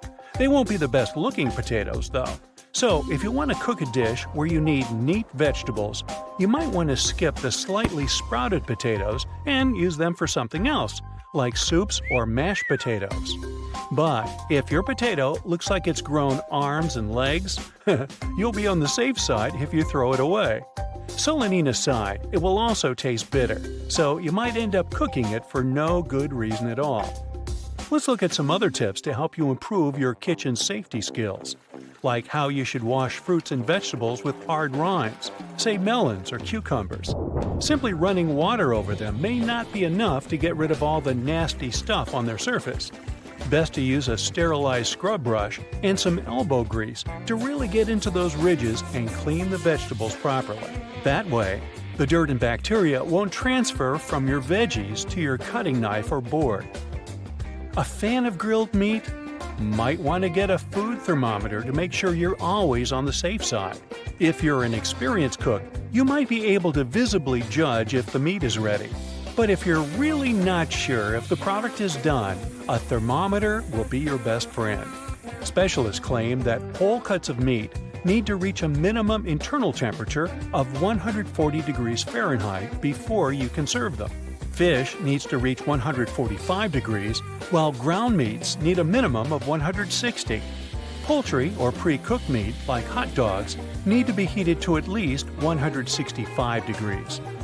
To safely store all the food you've bought for the rest of the week, you also need to make sure that your household devices are working properly and are set at the right temperatures, like your refrigerator temperature, for example, which should be at 40 degrees or lower. As for the temperature in the freezer, it should be 0 degrees Fahrenheit or lower. Now, that thermometer I mentioned earlier can be of use here too if you need to check whether your appliances are working properly. Luckily, most of these devices come equipped with their own thermometers these days. Do you need to bring your own food to your neighbor's barbecue party? Make sure to keep it cool on the way. Meat, poultry, and seafood need to be transported at 40 degrees Fahrenheit at most. You can always use an icebox. Just make sure to place its cooling parts in the freezer the night before. The way you organize food in your fridge can affect its quality too. Raw meat, for example, needs to be stored on the bottom shelf of your fridge. It's also best to keep it away from fresh produce and ready-to-eat dishes.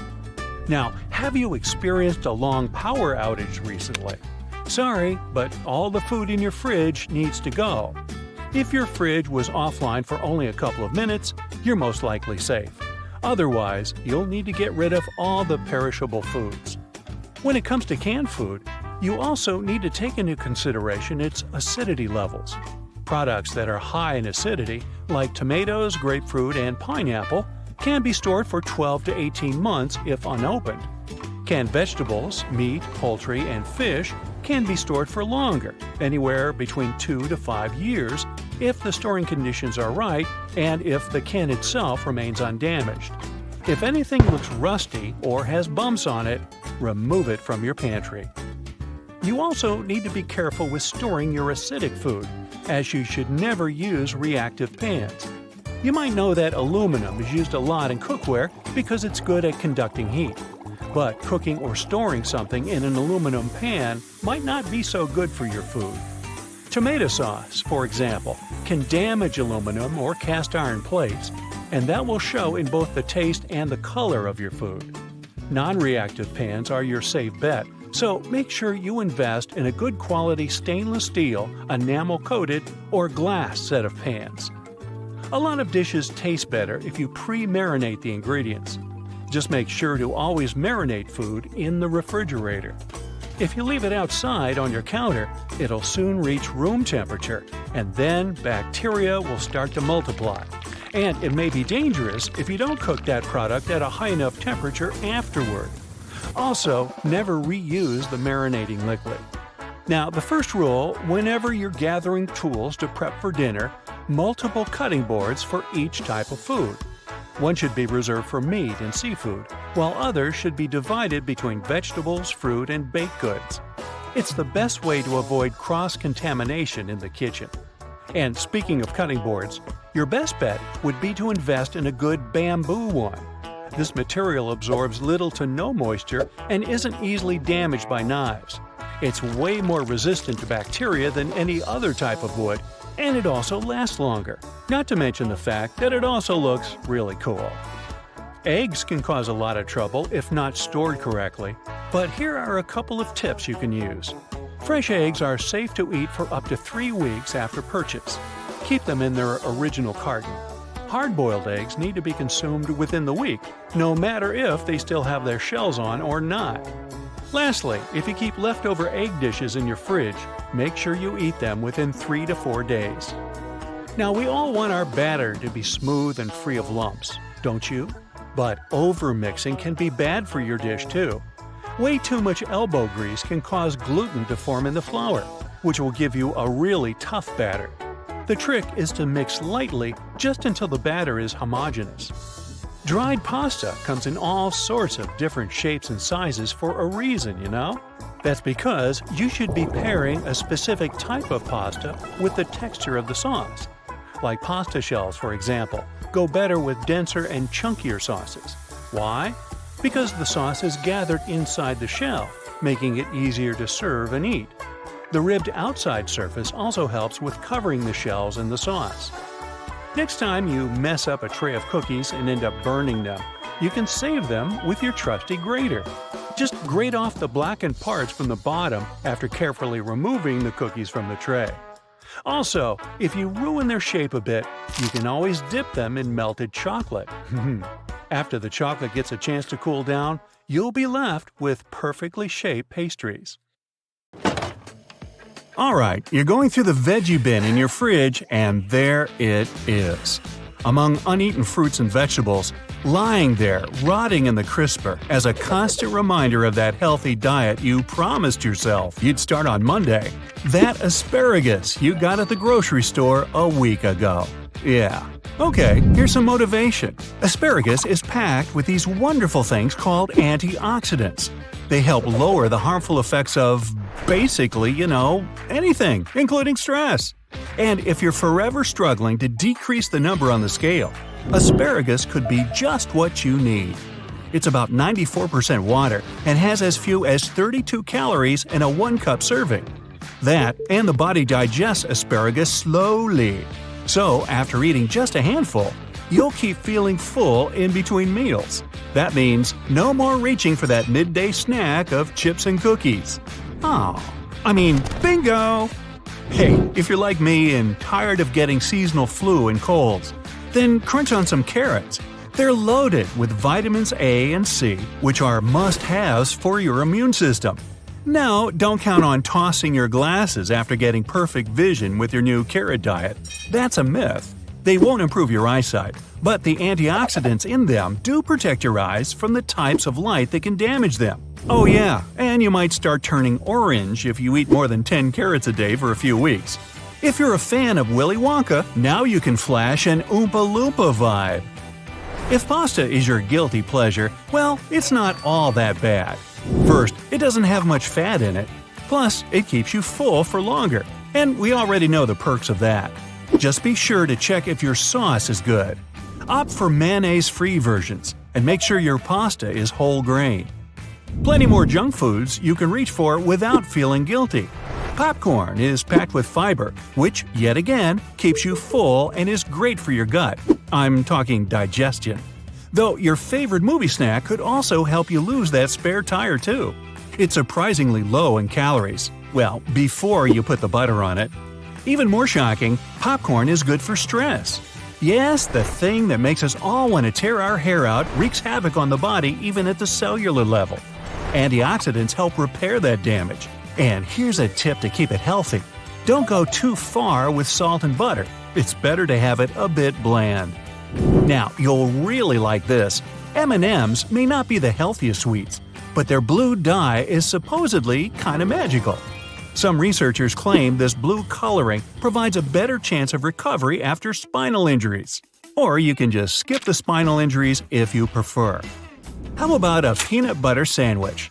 Good news! A standard 2 tablespoons serving of peanut butter has just 3 grams of saturated fat.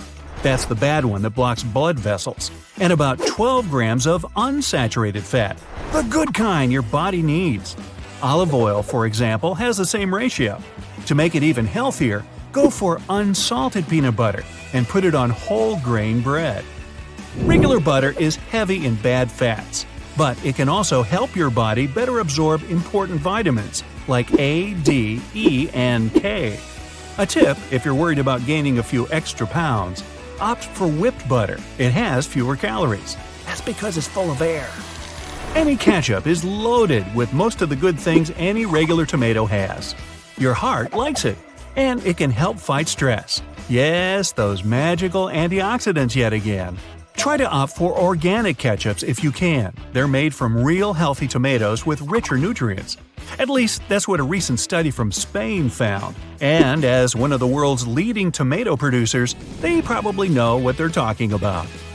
Sweet potatoes don't have many calories despite their sweetness, but they're rich in a lot of good things for you, like iron, copper, and potassium. It's also full of vitamin B6. That helps your body produce the happiness hormone serotonin. Plus, you'll get 120% of your daily recommended amount for vitamin A. You know, the thing your immune system craves. It's also great for moisturizing your skin and improving complexion. Bacteria and food usually aren't a good mix. Yeah, blame it for all those rotten vegetables in your fridge. But in sauerkraut, they're the perfect match. In fact, people do need bacteria for healthy digestion, but they need the right kind. Sauerkraut helps keep bad bacteria out of your gut, which makes your digestive system work even better. If you're having rice, opt for the brown kind. While white rice is processed, the husk is removed and the rice is polished.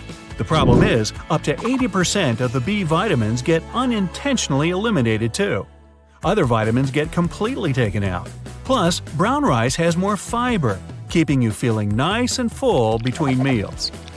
Got some motion sickness or feeling nauseous? Grab a serving of ginger. And here's a strange one. Ginger helps get rid of body odor. First, the root heats you up and makes you sweat. Nasty toxins in the body make their way out through this sweat, and any unpleasant odors disappear. Ginger is also a natural antibiotic and antioxidant. Take a break from regular water every now and then with coconut water. You still get the hydration you need, plus some added benefits. It's a great source of essential minerals, especially for your body's nervous and muscular systems. Many experts even recommend it as a much better alternative to sugary sports drinks. Sardines are packed with nutrients and even improve blood flow. They have a lot of calcium, tons of protein, yet few calories. Protein is a must for maintaining muscle mass and boosting muscle growth. If you're looking to bulk up and stay that way, there you go, sardines. Another tiny fish that proves size doesn't matter is the anchovy. They too are loaded with protein, calcium, and omega-3 fatty acids, just like any big fish.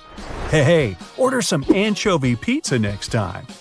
If you're lactose intolerant but want to benefit from dairy products, try some kefir.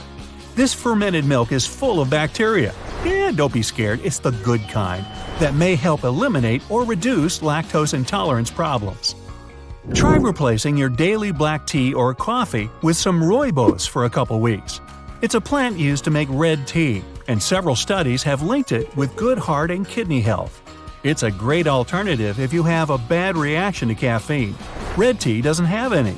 A nice bonus? It has 0 calories, so if you're on a diet, give it a try.